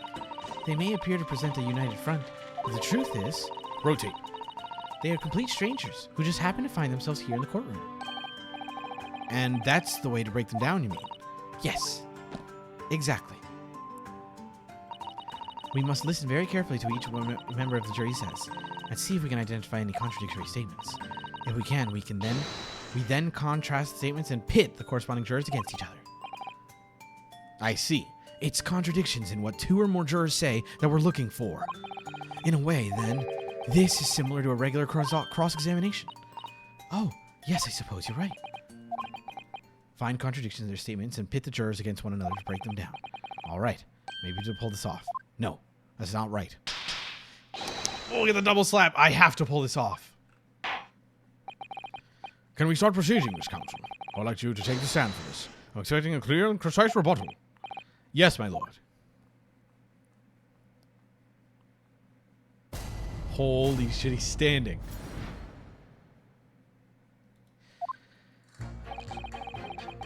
There was no one else inside the carriage at the time, so it has to have been him. Hold it! Certainly, the testimonies we've heard suggest the victim and Mr. McGilden were alone inside the carriage. Precisely my point. But, could there be some other explanation? Something we haven't considered yet. Such as? Well, perhaps that's something we could all work out together. Now listen here. Maybe you don't know how things work around here because you're from foreign climes. But we're here to form our opinions as individuals. Oh dear, he doesn't appear to be in the mood to consider an alternative point of view. No, gonna have to pit the jurors against one another. Okay. Seems like pressing's not fantastic. I trust the driver. He has an excellent sense of memory, it seems. 4 passengers with fares totaling 20 pence. Let's take a look. Oh, what's this pit? Oop. Oops.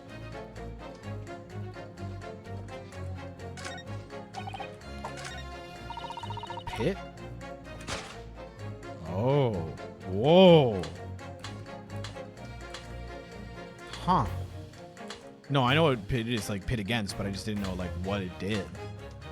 Okay. Throw them into the woods. There was no one else inside the carriage at the time. No one else in the carriage, right? He stuck the chap next to him just like this. Brazen, I absolutely say. Brazen. Simply typed and collated all the statements made this far into our logical conclusion. You trust the guild. Fair fares is our motto. We haven't raised prices above 4 pence for years. 4, 8, 12. It'd be 16 pence. So it's more than 20, right? I'm going to try it. Objection! Those two statements clearly contradict each other. Explain yourself, Counsel. Me? Oh dear, what have I said? I swear on Silver Blaze's mane and name, I haven't the first idea what you're talking about. According to the group's testimony we've heard so far, there were 4 passengers on the omnibus on the night in question. And according to the coachman, Mr. Beppo, he took 20 pence in fares. Quite right. I have those precise details typed neatly here in front of me. And juror number 5 also told us the following. The fare for the omnibus is always 4 pence.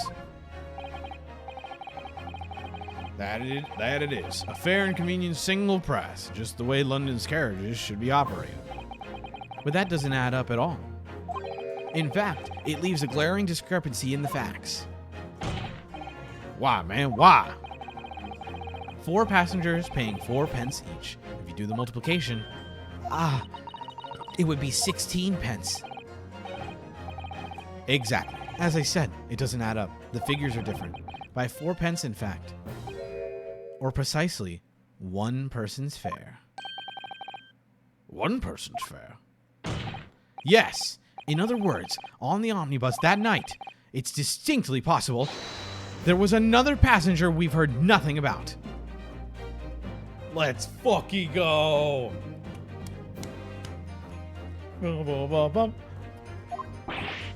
Good gracious.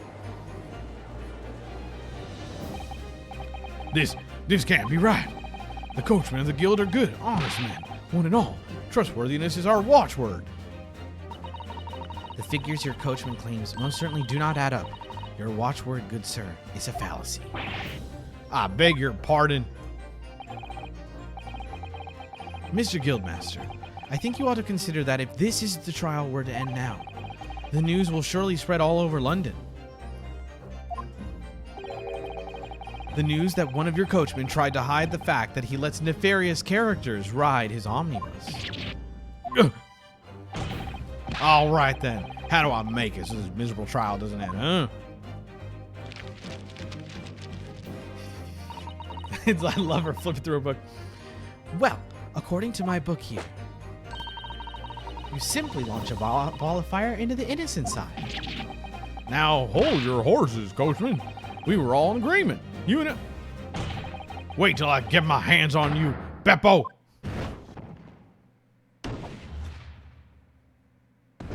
Bingo. We're back.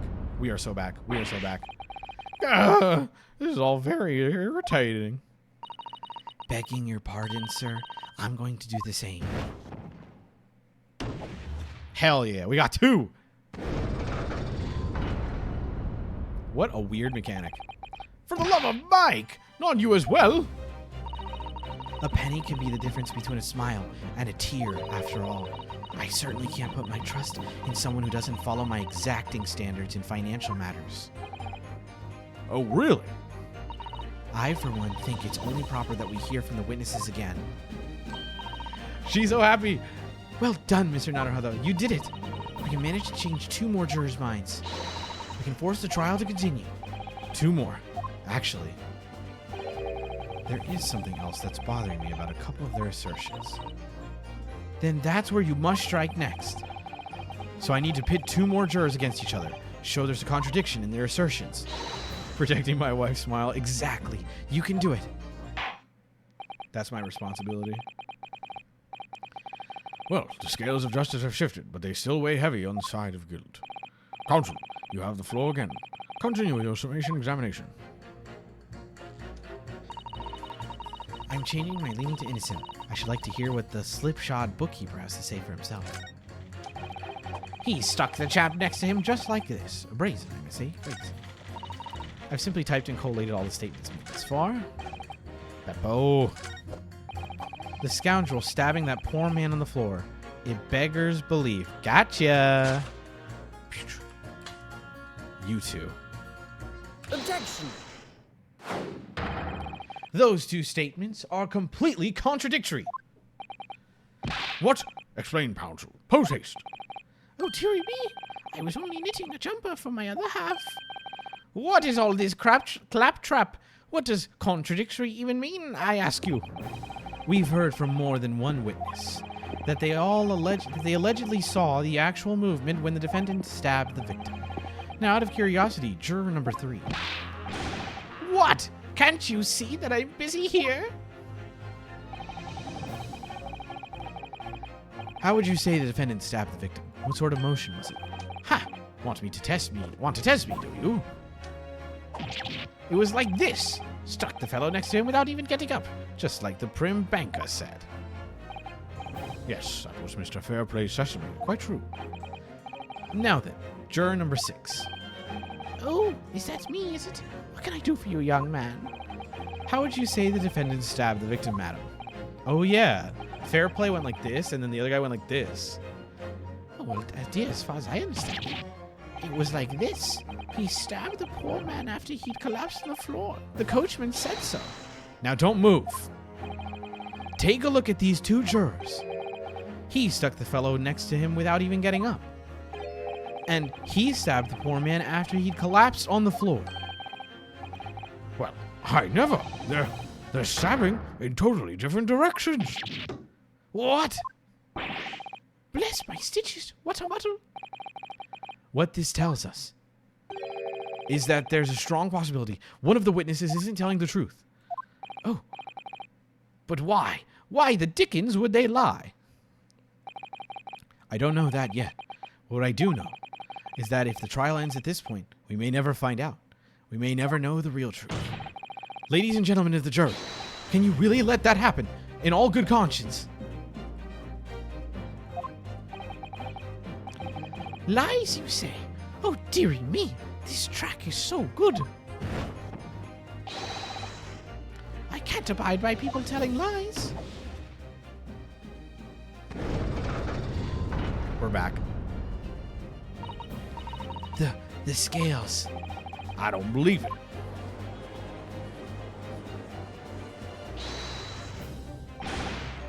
Hold it! Wait! Now hear this, my fellow jurors. I warn you, you cannot listen to this man. Look at him in his black suit. He's clearly some devious Eastern sorcerer using magic. Wow.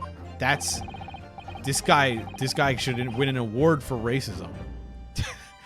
If I could use magic, do you really think I'd be putting myself through all of this? Answer me this, dog Jinx. Jesus Christ, please stop. Huh? Me? We thought the white woman in the first two trials was the ultimate racist. Yeah. This is, daily reminder, this is toned down. What exactly is the problem? What of it if two witnesses have slightly different recollections of events? What of it? Let's say the Shylock did stab the victim as he sat next to him on the omnibus, and this young dandy saw him do it. And now let's say the victim collapsed on the floor and then the Shylock stabbed him again. And this old lady saw him do it. Well, what's to say it didn't happen like that, Who are you calling a dandy, sir? Why, I should take this knife to you. Who are you calling old? Why, I should take this needle to you. Ugh, God, they're gonna kill each other. But could the foreman of the jury be right? Did the two witnesses see two different moments of the same crime? I don't think so. Stabbed once in the abdomen with a knife whilst journeying in the omnibus. Died due to internal hemorrhage. I mean, the photo shows him sitting, and it's like, it says he only got stabbed once, so it can't be twice. Now, let me see what he said. He said, let's say, stabbed the victim, and then he saw it. Now, let's say the victim collapsed on the floor, and then the Shylock stabbed him again. Okay, yeah. Out of the question. Out of the question. Unfortunately, Mr. Foreman. What is it, you dog Jinx? Come on, out with it. Come on, out with it. What you're suggesting is impossible. It's out of the question. What are you talking about, man? How can you possibly say that? You do realize that I'm only doing my job. As foreman of the jury, I have a responsibility to steer everyone in the right direction. Still, stop doing it. So where's your evidence, man? That's what we want to see. I say the two witnesses saw two different moments of the same crime. Yeah. Some irrefutable hard evidence. As you wish. What? I'll give you the proof. It's out of the question that the two witnesses saw two different moments of the same crime, as proven by the autopsy. Take that! Take that! This is the victim's autopsy report. According to what's written here, Mr. Mason was stabbed in the abdomen. Only once. Only once? It's quite simple. The victim was stabbed precisely one time. Which means these witnesses can't possibly have seen it happen two different times. Up. Where'd it go? All right. I concede defeat. I'm such a smarty.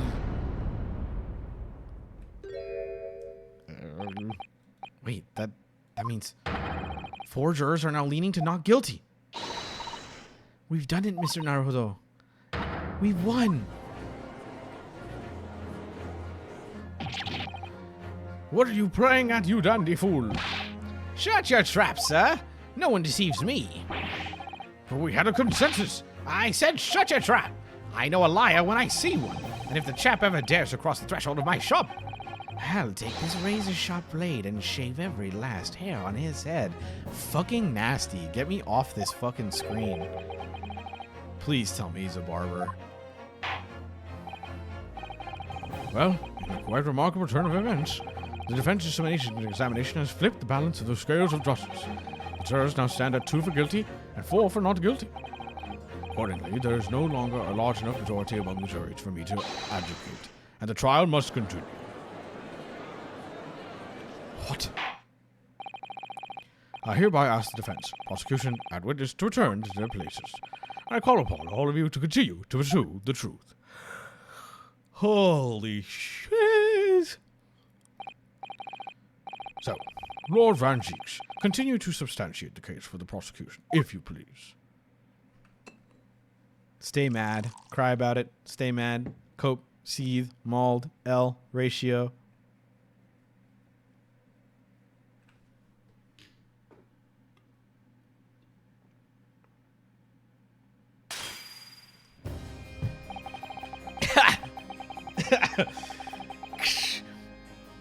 having savored the rich aroma of the carmine contents of this hallowed chalice. It may seem crass to crush it to dust. Pray forgive the discourtesy.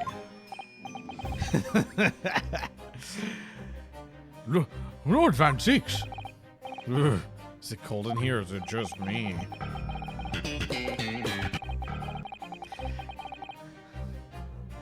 As your antiquated tome no doubt says, the prosecution may not speak during a summation examination. So I honored a deathly silence and listened to the charade. It seems I overestimated the intelligence of the jury.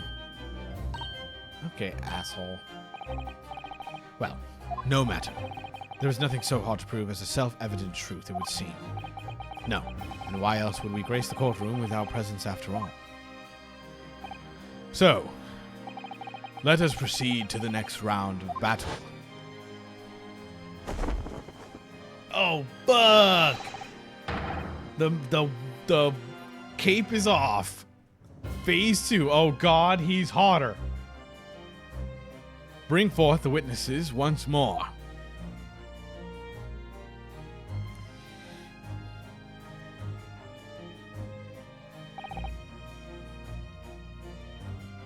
Witnesses.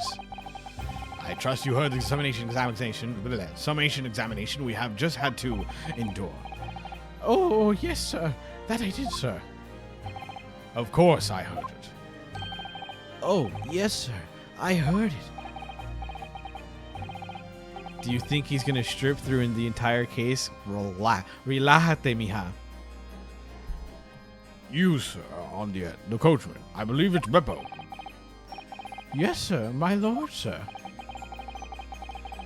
If it transpires that in your previous testimony, you were attempting to veil the presence of a fifth passenger on your omnibus, you will be found guilty of perjury. You are advised to bear that in mind, sir. Oh, mio Dio. Oh. I don't know Spanish. Now then, witnesses, I hereby call on you to testify before the court again. You will explain the various misgivings brought to our attention by the defense's summation examination. Thanks.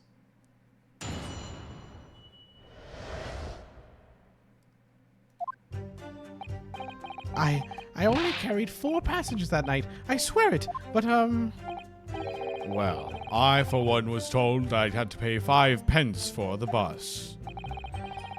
he fiddled us on the fare, he did. And then I saw that blood-curdling sight as well. It's all too much. I tell you, I saw McGilded stabbing that man. Everything I said before stands. Oh, yes, yes. He stabbed him. Yes, he did. I think so, yes.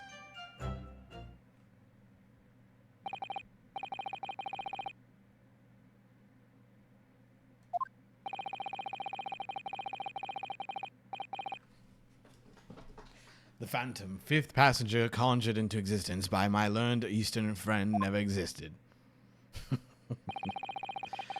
The confusion has arisen from the coachman's sly little cousinage. Beppo, explain yourself. I'm terribly sorry, Guildmaster. The guild's fare is 4 pence across the board. You know that. Am I to understand that you've been overcharging our passengers for a penny by fare? It's so cold, and the last run of the day is always half empty. You've been dishonest, coachman. I'm sorry. You're a disgrace, Beppo. A disgrace. And your selfish actions have brought dishonor on the entire guild. If I may, sir, I had to pay 10 pence on the bus just last week. What? 4 passengers at 5 pence each is, yes, 20 pence. I've done the arithmetic 10 times already, but I just can't make the result come out differently. No, that figures. Shaking my head. Well, it would appear that one of the aforementioned misgivings have been explained. So, counsel, for the defense, your cross-examination. We've already had the pleasure of a protracted summation examination today. I see you intend to continue the parlor games. Absolutely. Thanks, Susato. Guards, crush his skull. I only carried 4 passengers that night. I swear it, but... Hold it! So, there were only 4 passengers on your carriage, but you didn't charge them the standard 4 pence fare. Is that right?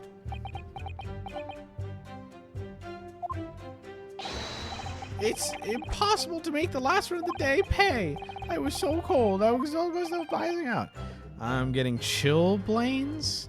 Childblains? Just listening to you? I don't know what that word is.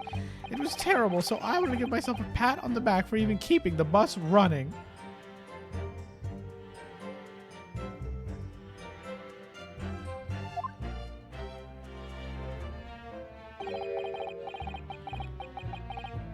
Doesn't a dedicated coachman deserve an extra penny per passenger?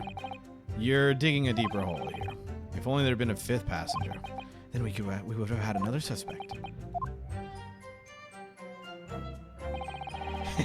Tu par de people ben pendejo. Well, I for one was told I had to pay 5 pence for Hold it! Does that mean everyone on the board that night paid 5 pence instead of 4? Well, I paid 5 pence too, sir.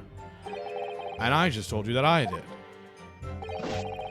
A flat fare for 5 pence across the board. It's not something to be proud of. The so-called discrepancy my learned friend identified was nothing of the sort.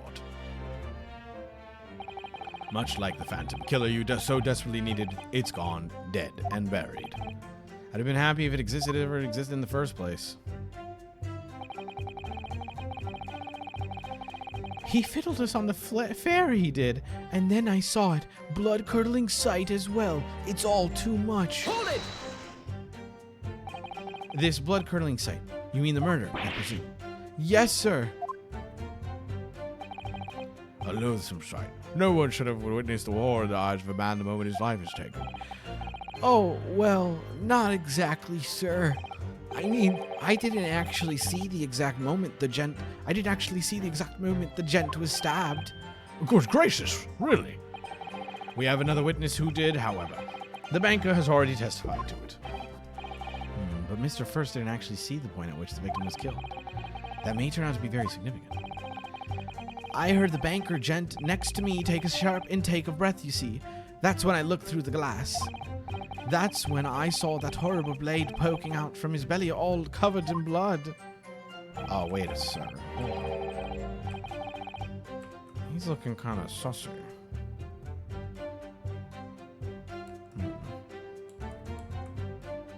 Okay, he's normal. He's just clicking aside. Every time I see a knife now, I can't help screaming, even when I'm eating. I tell you, I saw McGilded stabbing that man. Everything I said before stands. Hold it! So you saw the defendant, Mr. McGilded. First does need an adult. Stabbing the victim, Mr. Mason, who was sitting next to him. That's what I said, isn't it? It was bothering me before. This was. For just a brief moment, he hesitated before answering the question. Anyway, there was only the two of them inside the carriage, wasn't there? There's been much talk of a 5th passenger, but as of yet, 0 evidence. So what are we wasting all this time for, eh? It's black and white. The man's guilty. The man is guilty. Something about Mr. Fairplay's testimony just jars with me. I wish I could work out what it was. Sussy. Oh, yes, he stabbed him. Yes, he did. I think so. Earlier, you testified that you saw the moment when the defendant allegedly stabbed the victim. Oh, yes, that's right. You said that the victim was on the floor and described the assailant holding the knife in an ice pick grip. I suppose I might have, put the cart before the horse, maybe. What the... Beppo, you fuck! What's this? Well, I'm quite sure about most of it. I was driving the horses when I heard a scream from the seats of the roof deck. Oh, I expected that was me, sir. Then when I turned around, yes, Yes, I saw it through the skylight. The gentleman was on the floor and the knife was sticking up out of his midriff. That's right, yes. And the fellow holding the handle was the famous man. Yes. So, in short, you didn't see the moment when the victim was actually stabbed at all. I really thought I did, but when I could go over it again in my head, no. I suppose I didn't actually see the prize. Whoa. Excuse me. Excuse me. Do you have something to say about that, Mr. Fairplay? Now, you listen to me. I know what you're thinking. He didn't really see the exact moment the fellow was stabbed. What are the chances of that? Eh? Are you asking me or telling me? He's getting flustered. I might be able to extract some new information from him if I answer him correctly. Could he have just happened to see the exact moment the crime was committed in?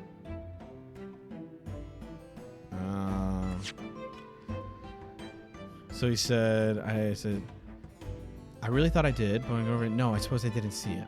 Excuse me. Do you have something to say? Now you listen to me. I know what you're thinking. He didn't really see the exact moment the fellow was stabbed. What are the chances of that, eh? I guess, could he have just happened to see the exact moment the crime was committed? I'm confused. The way he's phrased this has made this so, like, weird and awkward. Because he's like, you listen to me. I know what you're thinking. He didn't really see the exact the moment the fellow was stabbed. What are the chances of that?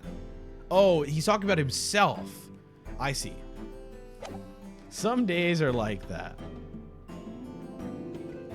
Sometimes you get a little clueless. I mean, I'm always clueless, but... Could he have just happened to see the exact moment the crime was committed?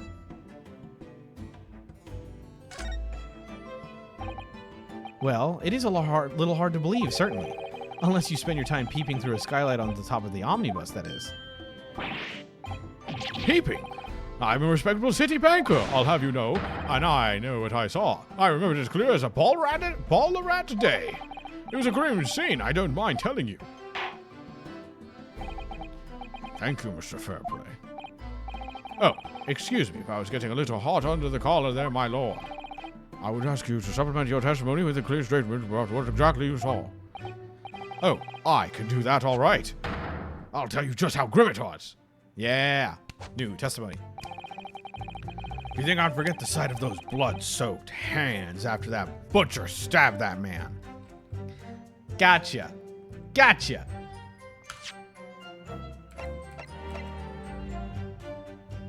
Objection. Objection. Blood-soaked hands? Well, I admit the soak might be laying it on a little thick, but I keep slipping into a American accent because I just want to give this guy like the I'm a banker. But anyway, there was definitely blood all over them. Both of them were covered in it. He's got the sword up. Well, I'm very sorry to disagree, Mr. Fairplay, but that's more than a little peculiar. What? Here are the gloves worn by the defendant, Mr. McGilden, on the night in question. Oh, yes, right. And there certainly does appear to be a sizable dark-colored stain there, but as I'm sure you can clearly see, it's only on the right-hand glove. What? Oh my god. That's why British people have bad teeth. They bite into like a cane. Your testimony is inconsistent. Yeah. Yeah. But no, that can't be right. So you're the liar here then? God. What is with these people? That's right. You were quite clear about it. You said, Jörg. It was both hands. Mr. Fairplay, if your last statement was a lie, it calls your entire testimony into question.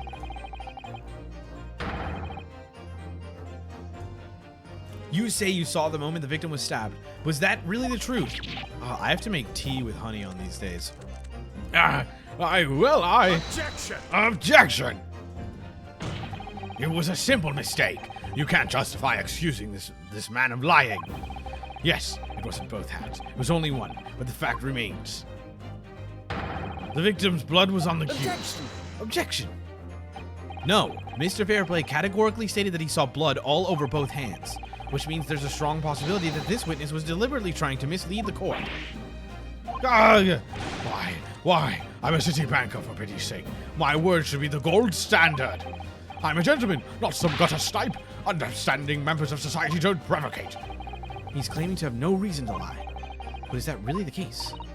Mr. Naruto, if we had some evidence to explain why Mr. Fairplay might be lying, it could turn the tide in this trial completely. Let me just save.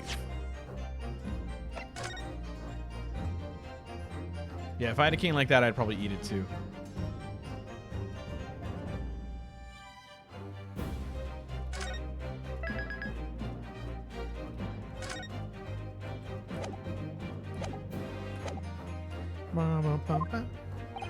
Something to show this man has compelling reason to lie in his testimony.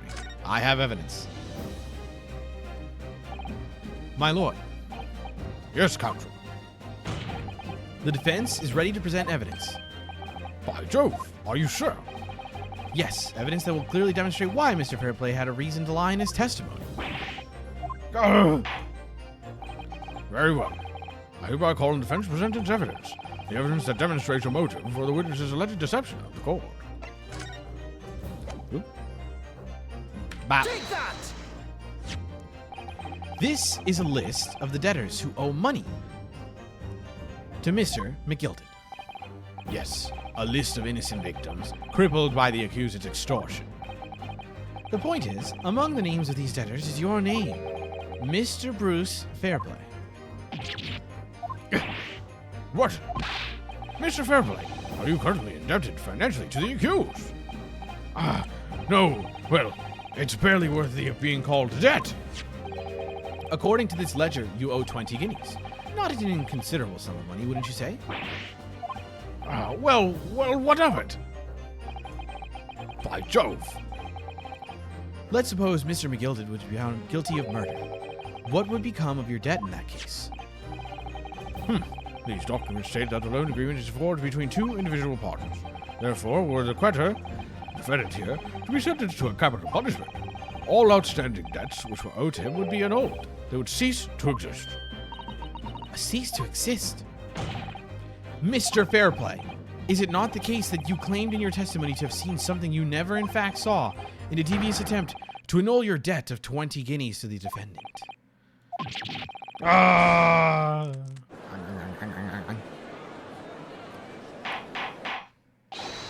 Order, Mr. Bruce Fairplay. Yes, my lord.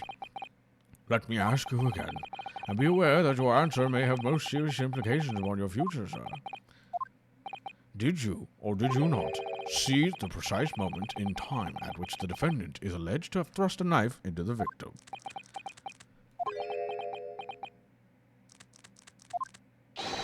Your silence speaks volumes. You did not tell the truth in your testimony. All right. Now let's not make a melodrama out of this. Perhaps I did overstate the truth a pinch. A pinch. But it makes no difference at all. I definitely remember seeing blood on McGilded's hands. Both of them. Objection! And yet, only one of the defendant's gloves, which we have here as evidence, is stained. So you keep saying. I wonder if I might be allowed to speak, sir. Go ahead, Mr. First. Well, the thing is, I think I remember seeing it myself as it happens. Seeing what? The blood, sir, on the assailant's hands. I think, yes, I'm almost sure it was on both of his hands, not just one. What? Fuck.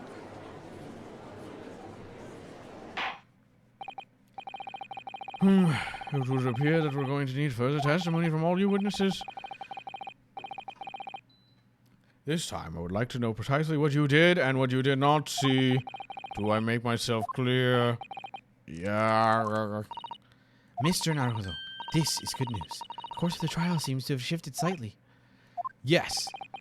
Yes. I might have finally a chance to turn things around here. Oh my god, it's like my third fucking cross exam. There was blood on both hands of the assailant. I sincerely and distinctly remember that. However, I suppose you might say that I didn't see the exact moment the struggle transpired. If that matters. I remember seeing the knife, and I remember seeing both of the attackers' hands with blood on them. I didn't actually see anything myself, no. Not until I heard that scream. Anyway, the fact remains, there can't have been anyone else inside that carriage, or we all would have seen. The judge. Well, lo and behold, in truth and fact, not one of you was witness to the crucial moment the crime was perpetrated. I apologize, my lord, but honestly, there was no one else inside that carriage, and the man's hands were covered in blood. That much incriminating evidence is tantamount to saying where we saw the man do it. That's really not what the testimony's about. Alright. We do have an ad break. I guess it'll be probably my last ad break of the evening. If you do not want to see the ad break, you can subscribe, or you can use your Amazon Prime, or you're lucky to get a gifted sub. Here is the ad break now. I'll be back in 3 minutos. 3 minutos para ti. And I will give chat attention, the attention they so desperately deserve and need. And we'll be back. Thank you, peons. You now are turning off my pre-rolls for an hour. See you later. Dodge the ad. Dodge it. Just dodge it. Subscribe, Prime, whatever. Block it. There it goes. Hello, chat. How are you? How's everything? What'd you all do today? Hi. Hello, everyone. Hello, everyone. This is your daily dose of Luke Von Karma. Good. This is a good stream. Thank you. I hope you're all having fun. I'm having a blast.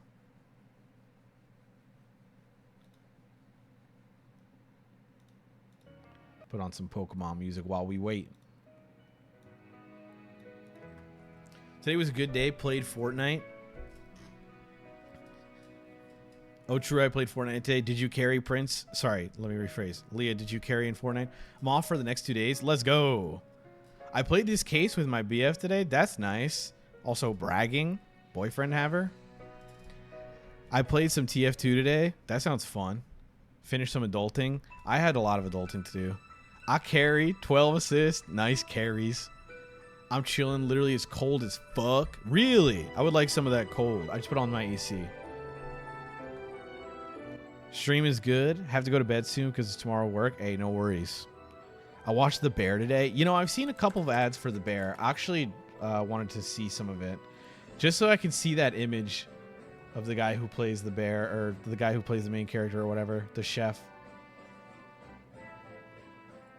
Do they have a bear in it? What's The Bear? It's like a TV show. It's like about a chef. That's all I know about it. Young chef, I'm reading the wiki now. A young chef from the dining world comes home to Chicago to run his family sandwich shop after a heartbreaking death. Oh.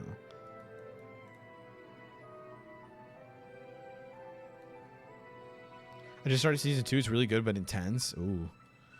I haven't watched The Bear, but I'm watching The Otter right now. Oh, okay. I heard it's really good. I also heard it's pretty good. I took a nap. Hell yeah. Ooh, I would love a nap. Good thing I worked out. Oh my god. Usually I get to this time, I'm like, oh man, I gotta work out before 12. Fuck. But I worked out. Ugh. Have you seen The Whale? No, I wanted to watch that too. Just haven't watched a ton of movies. But watching Spider-Man has made me not rediscover. I always loved watching movies, but I'm like, oh yeah, I gotta watch more good. A lot of the movies like during COVID era were like really bad. I still need to watch Everything Everywhere All at Once and other stuff. I still don't know what that movie's about. Me neither. I just know that image of Brendan Fraser is just so funny, and it's everywhere for The Whale. You look up The Whale and it's that image everywhere. Everything is so good. I want to watch it so bad. Have you watched any of the John Wick movies? No, and I want to watch those too. All right, that was my little ad break. VOD Frogs, skip 3 minutes. Pretty sure the whale is just that one frame for 2 hours straight. Yeah. EAOO is a banger. I've heard. I really want to watch it. My streamer is uncultured. All right, relax. The victim's fresh blood is clearly visible on the scene, corroborating the witnesses' accounts.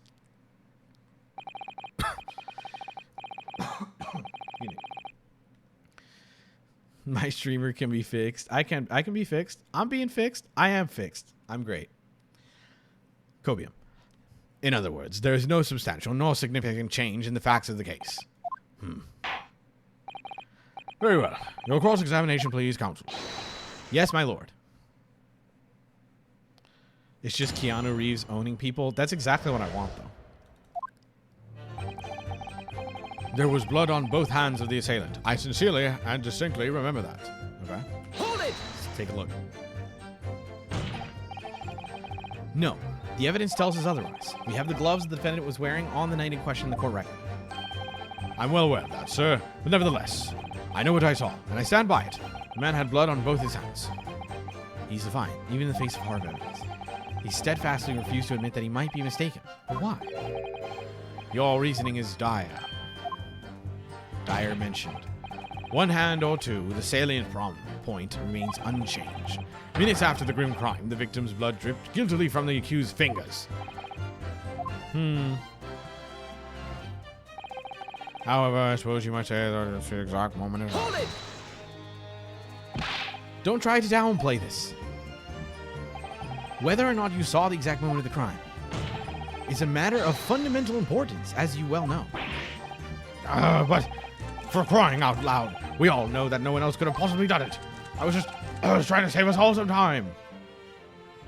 You have a loan of 20 guineas outstanding with the defendant, do you not? Had you hoped to release yourself from that financial burden by ensuring the defendant was found guilty? That's not entirely over for. I was just a lost little giddy. I was a lost little giddy. 010 when I backed the wrong horse in Derby. I was gonna win it all back. There's a fixture this weekend. A little. I'm a banker. No one bats an eye if I borrow a little spending money for the weekend. I'd rewatch all the John Wick movies with you, bestie. Hell yeah. Gambling addict. He's just like me. I think you may have revealed rather more about your character than your bargain for, sir. These witnesses' scruples are not on trial here. Proceed. Is that really how it's supposed to work? I remember seeing the knife, and I remember seeing both the both of the attackers' hands with blood on them. Hold it! You definitely saw that too. Blood on both hands. Yes, sir. I mean, I know what you're going to say. Only one of Mr. McGilded's gloves had any signs of blood on it.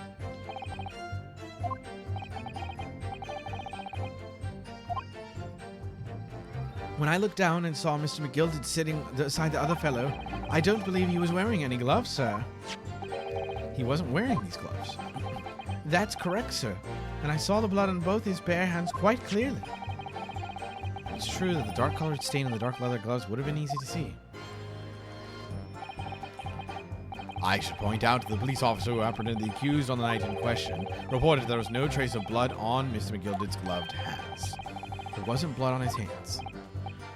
This is puzzling, indeed. It must be significant somehow. What else do we got? We have autopsy with the crime scene. Okay. The omnibus. 8-seater omnibus was the scene of the crime. His passengers both inside the carriage and on the roof deck that night. It was Rufo. They gave the prime for 6 months. Segex. The largest knife that was found lodged in the victim's abdomen. Its quality and fancy ornamentation suggestion must be quite valuable. Okay. Hold it! You didn't see anything. Oh, yes, sir. That is to say, no, sir, I didn't. Very sorry about what I said before, sir. Very sorry. It was very wrong of me to make up stories and say I saw him stab the man.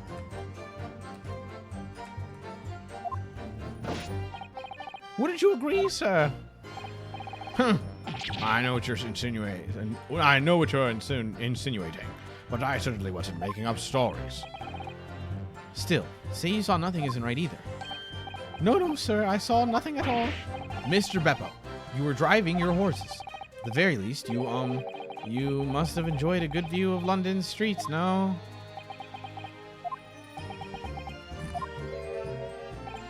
Oh, please. You didn't even see that? It was so cold that night, you see. It was all I could do from passing out. Yes, my head was fairly frozen solid, sorry. It would seem prudent to avoid travel on the last omnibus service of London's cold winter nights. Beppo! Anyway, the fact remains. There can't have been anyone else inside that carriage, or we all would have seen. And everything you saw of the incident was through the skylight on the roof of the omnibus. That's right. It was fiercely cold that night, but the glass wasn't frosted. Oh, yes. I remember I was shivering. It was so bitter. Which rather begs the question of why the pair of you were sitting on the roof deck in the first place. Well, I don't know about this young fellow, but I couldn't enter the cabin. Oh, why not? It was locked from the inside. I tried knocking, but no one opened the door. It was locked. That's right. And it's a public bus service, for pity's sake. That's not what I call fair play. Yes, I had the exact same experience. I tried knocking, but the gent inside just gestured me to clear off, so I had no choice but to climb up the roof deck and look down longingly into the warm cabin below. Well, I can assure you I just wasn't looking down. I was glaring, long and hard. And that's precisely why I can tell you with absolute confidence that if there was anyone else at all in the cabin, I would have noticed. So he was mad he didn't get a seat. Unequivocal, I would say. I'm not sure about these two witnesses. Could they really have seen everything inside the cabin? Through the skylight.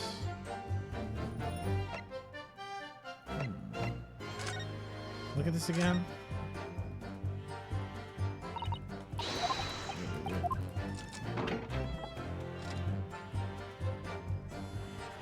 Yeah, then how did he miss the, like, everything?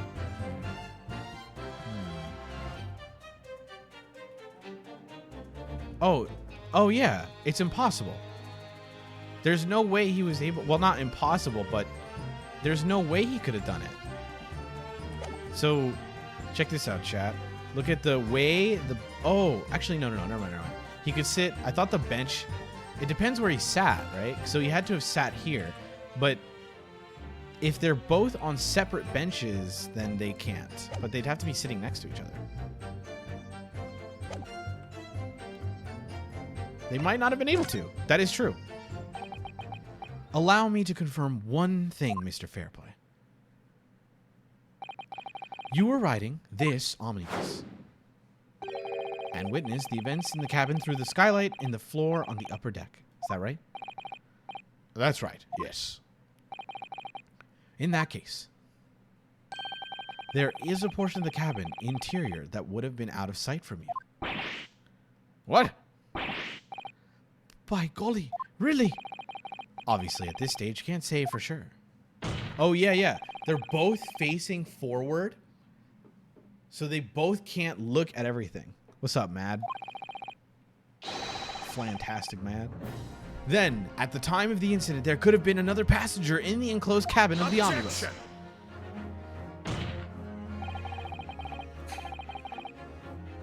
Enough hypothetical meandering. My Nipponese friend, I'm bringing out my racism now. The prosecution demands that you substantiate your claims. After all, the scene of the crime is here, in the flesh. Doing good, we're doing great. Very well. I will uphold the prosecution's demand. You will identify the area on this cross-sectional plan of the omnibus.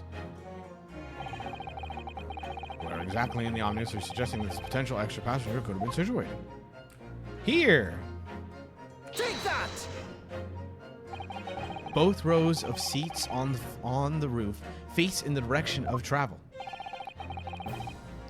whereas the seats in the enclosed cabin face each other, which means the visible part of the cabin, which passengers on the roof deck can see through the skylight, is as I've drawn here. Ah, that's right, my lord. As you can see, the seat opposite the one on which the victim and his attacker were sitting is obscured from view. In other words, if someone had been sitting on that seat, it's quite possible that these witnesses would have been completely unaware of it. Objection! It's quite possible some phantom was sitting there. You Nipponese, I'm getting even more racist. Have a forbidding habit of obscuring the truth of ambiguity. Dude, not cool. That's just not cool, man. Not like he's just saying like you guys are true. He's just saying yikes. Like that they're like sneaky or something. That's so racist. I concur with the prosecution's rejoinder. Okay, we need evidence. The judge is like, I think I'm all in on this racism. I cannot entertain this conjecture, counsel. That is, unless you're able to put a name to this mysterious passenger whom we will lose. Can you, Mr. Naruto? I don't know. Can I? Who's here?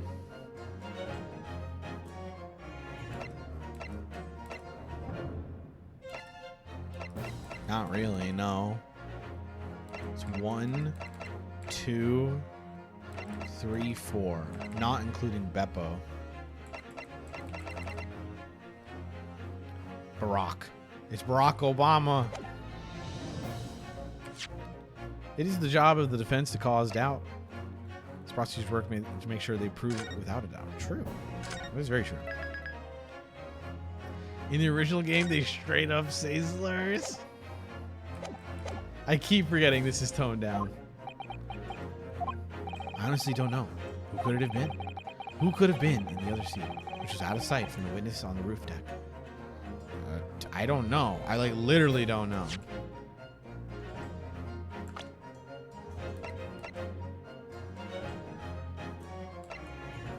I guess it could have been. I don't know.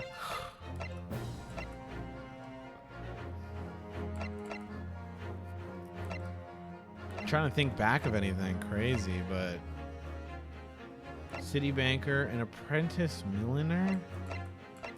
Maybe I have evidence. Autopsy.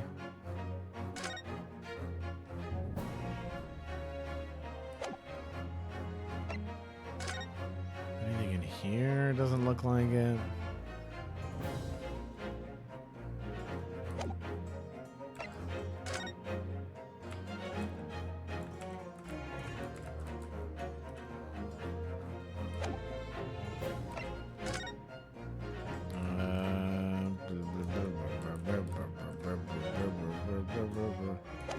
Oh. Huh. Okay. I just thought of something, but I don't know if it's enough. I have no idea. I'll just say I have an inkling. I understand, my lord. The defense would like to put forward a name. Oh, shit. You are a fool. That response was a desperate attempt by a man who has no notion of his own limitations. Is that right? That doesn't feel right to me. I'm probably gonna load it back. A toast to hard lessons not yet learned. This could be it. This could be the chance I've been waiting to turn the trial in my favor. On that night, the night of the murder, the person occupying the seat in the omnibus cabin that was obscured from view was...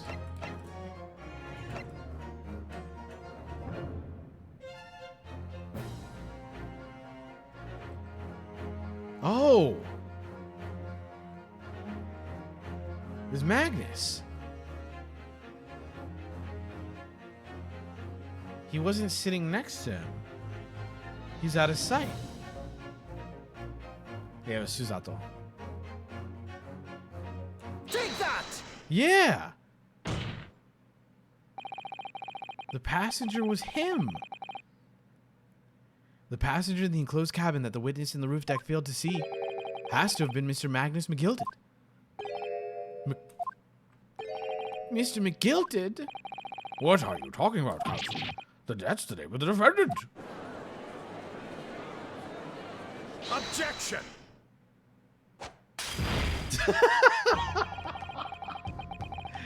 Vroom. If I desecrate this chamber by smashing my hallowed chalice, do forgive the discourtesy. Do forgive the discourtesy. Lord Van Zeeks. People talk of those tiny island. Oh my God. People talk of those tiny island nations in the Far East as having a learning and culture of their own, okay? But I see they use the terms ill-advisedly. White men with anger issues, toxic men. What are you trying to say? Let me explain in terms that even a student of an artless backwater such as yourself might understand. Okay, ow. When the bloody scene unfolded, the victim and his assailant were sitting side by side. Multiple witnesses have attested to that fact. It is the very premise on which this case is built. Yeah, shut up, we know. But that premise may be wrong. What? If the victim really was sitting beside Mr. McGilded, it creates an inconsistency that can't be reconciled in any way. What inconsistency, Counsel? The defendant's gloves, my lord. Both witnesses made the same testimony.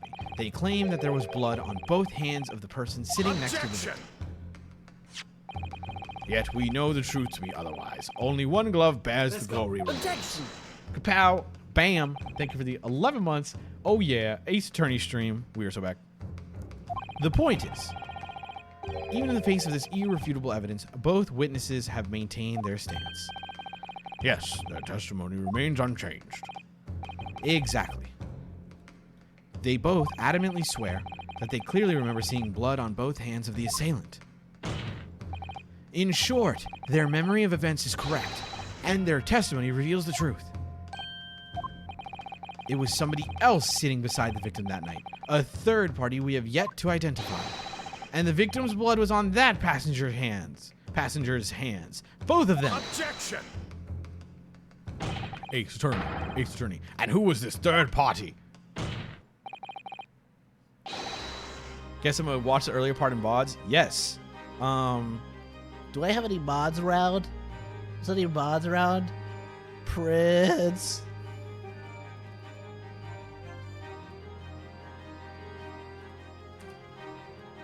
Yes. Can you pin this? Hold on. I have to get the vid for you. Yes, you would if I was mod. God damn it. Hold on. Can you just pin my VOD link and just put like Ace Attorney VOD here? Also no backseating. Something like that. Give Leah mod. Do you want mod, Leah? Just ask. Yeah, don't give me mod. I know what she actually wants. She doesn't want to be mod. She likes the pink diamond. I like being a pillow princess. Yeah, that's what I thought. Don't worry. I know. I knew. Joseph added me on a Skibbity toilet plushie. Thanks, Prince. So, for the chatter who act, I have the Ace Attorney VODs on the YouTube channel, on my LVK TV channel, so if you want to watch them there, you can totally go there.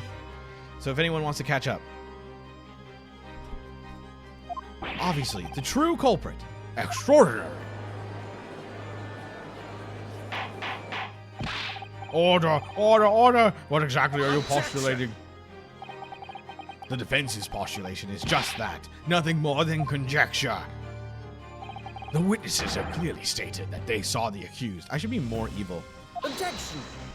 Doing my job makes me feel alive. But when elaborating on his testimony, Mr. Fairplay said the two of them were wearing hats, and I couldn't exactly make out their faces. Yes. The tops of their heads was obscured by the roof. I could see the rest of them, though.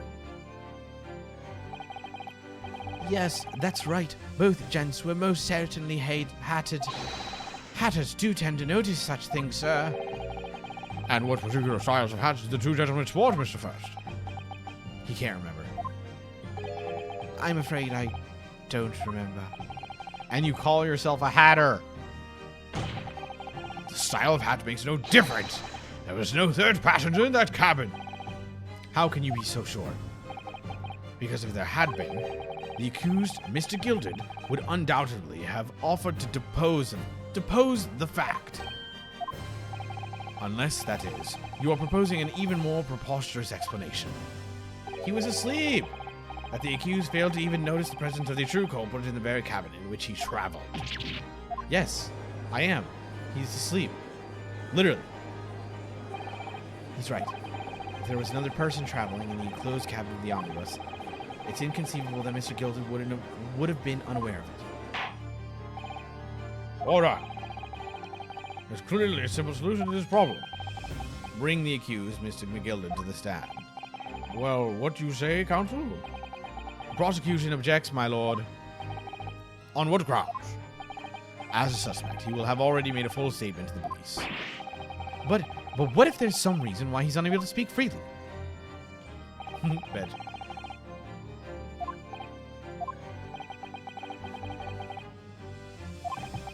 You can be sure it will have been a most deliberate act. Counsel, for the defense, what is your opinion? My lord, should we ask Mr. Gilded to testify or not?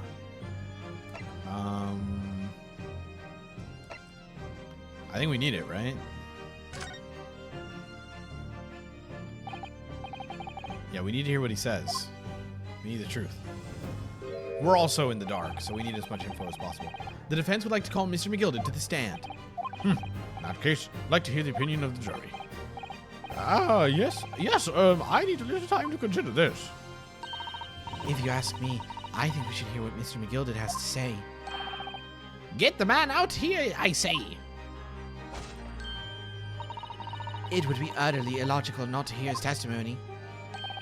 When something needs doing, get it done. That's how I run things at the guild. Hearing what the patron of my favorite little park has to say, oh yes, that would be lovely.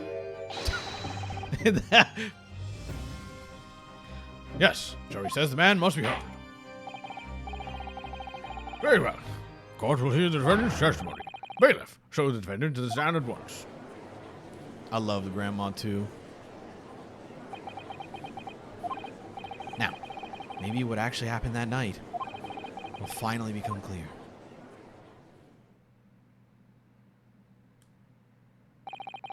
Let proceedings resume.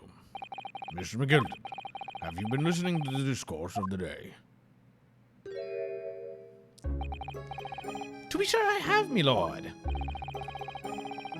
There are now two matters on which the court desires to hear from you. The first is whether or not there was a third party with you in the omnibus cabin as proposed by the defense. The second is that if such a person was indeed present, why did you conceal that fact from the police? Begad, no. 'Tis not in my nature to hide anything at all. Just answer the questions, please.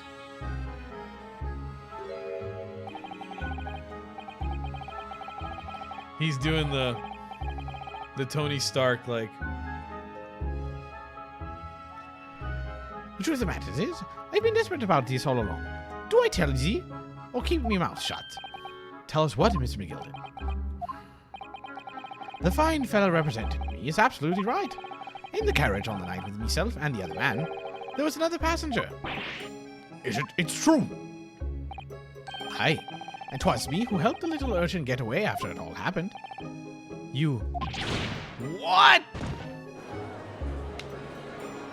You're not helping. No, Magnus McGilded. That convenient excuse can't save you now. I'm truly sorry, so I am, Lord Van Zeeks. I'm sure you'll be wanting to know why I said nothing when I was taken in by the police. I do be having a very good reason, I assure you. Which was?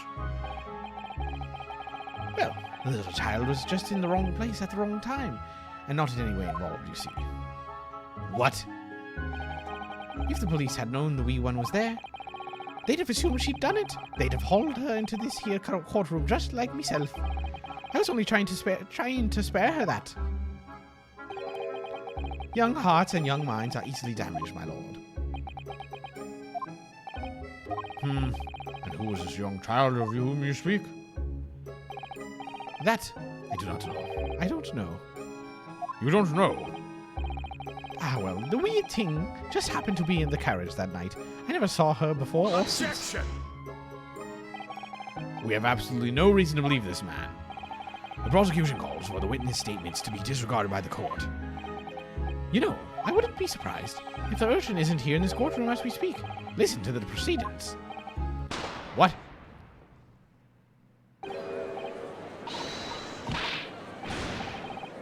Someone's trying to get away! What is going on? Be careful, Mr. Naruto. Cover your face. Bailiff, don't let the accused escape. Secure the omnibus. I hereby call an emergency recess.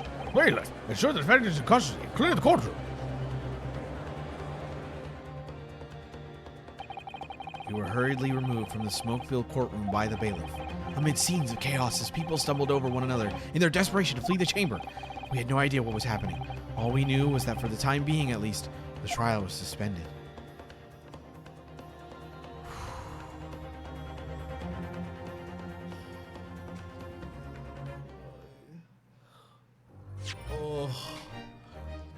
Wow. That's the first fucking save I got. I did start pretty late. That was like 2 hours of Ace Attorney, I think. At the halfway mark. Alright. It is 12 a.m., which is 2 hours past when I usually stream. No save in 2 hours. Jesus Christ. I'm going a little slower because I'm reading everything, but... Oh... I'll call it. It is time to rest. It is time to rest.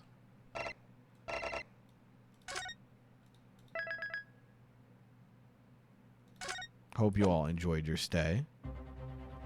Oh, shit.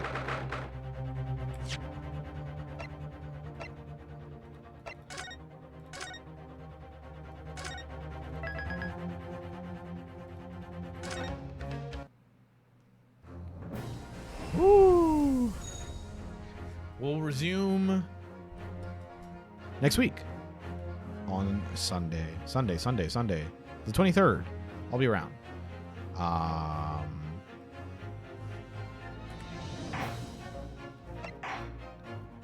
out of here. Thank you all so much for joining me. Thank you for the 160 of you who stuck around and watched the Ace Attorney stream. I really do appreciate you all. To have even, if only I had 10 people in chat, I'd still be super happy. I love the variety streams. If you want more, follow the channel. Thank you all for the likes, the donos, the follows, the subs. Really do appreciate you all. Thank you for sticking around. I'll be back. If you like what you see, follow the channel. If you like what you see here and you want to watch more, go to the YouTube. Or if you want to watch more of the Ace Attorney streams, catch up, maybe watch the ones that you missed. They are on the LVK TV channel. You can to at LVK TV. I think it's like 439. It's like it's only have like 92 subs, so it's like just like, you know, whatever. It's just a kind of VOD dump. But hopefully you can enjoy those there. And I'll be back. Should do a VOD command? I guess I could, yeah.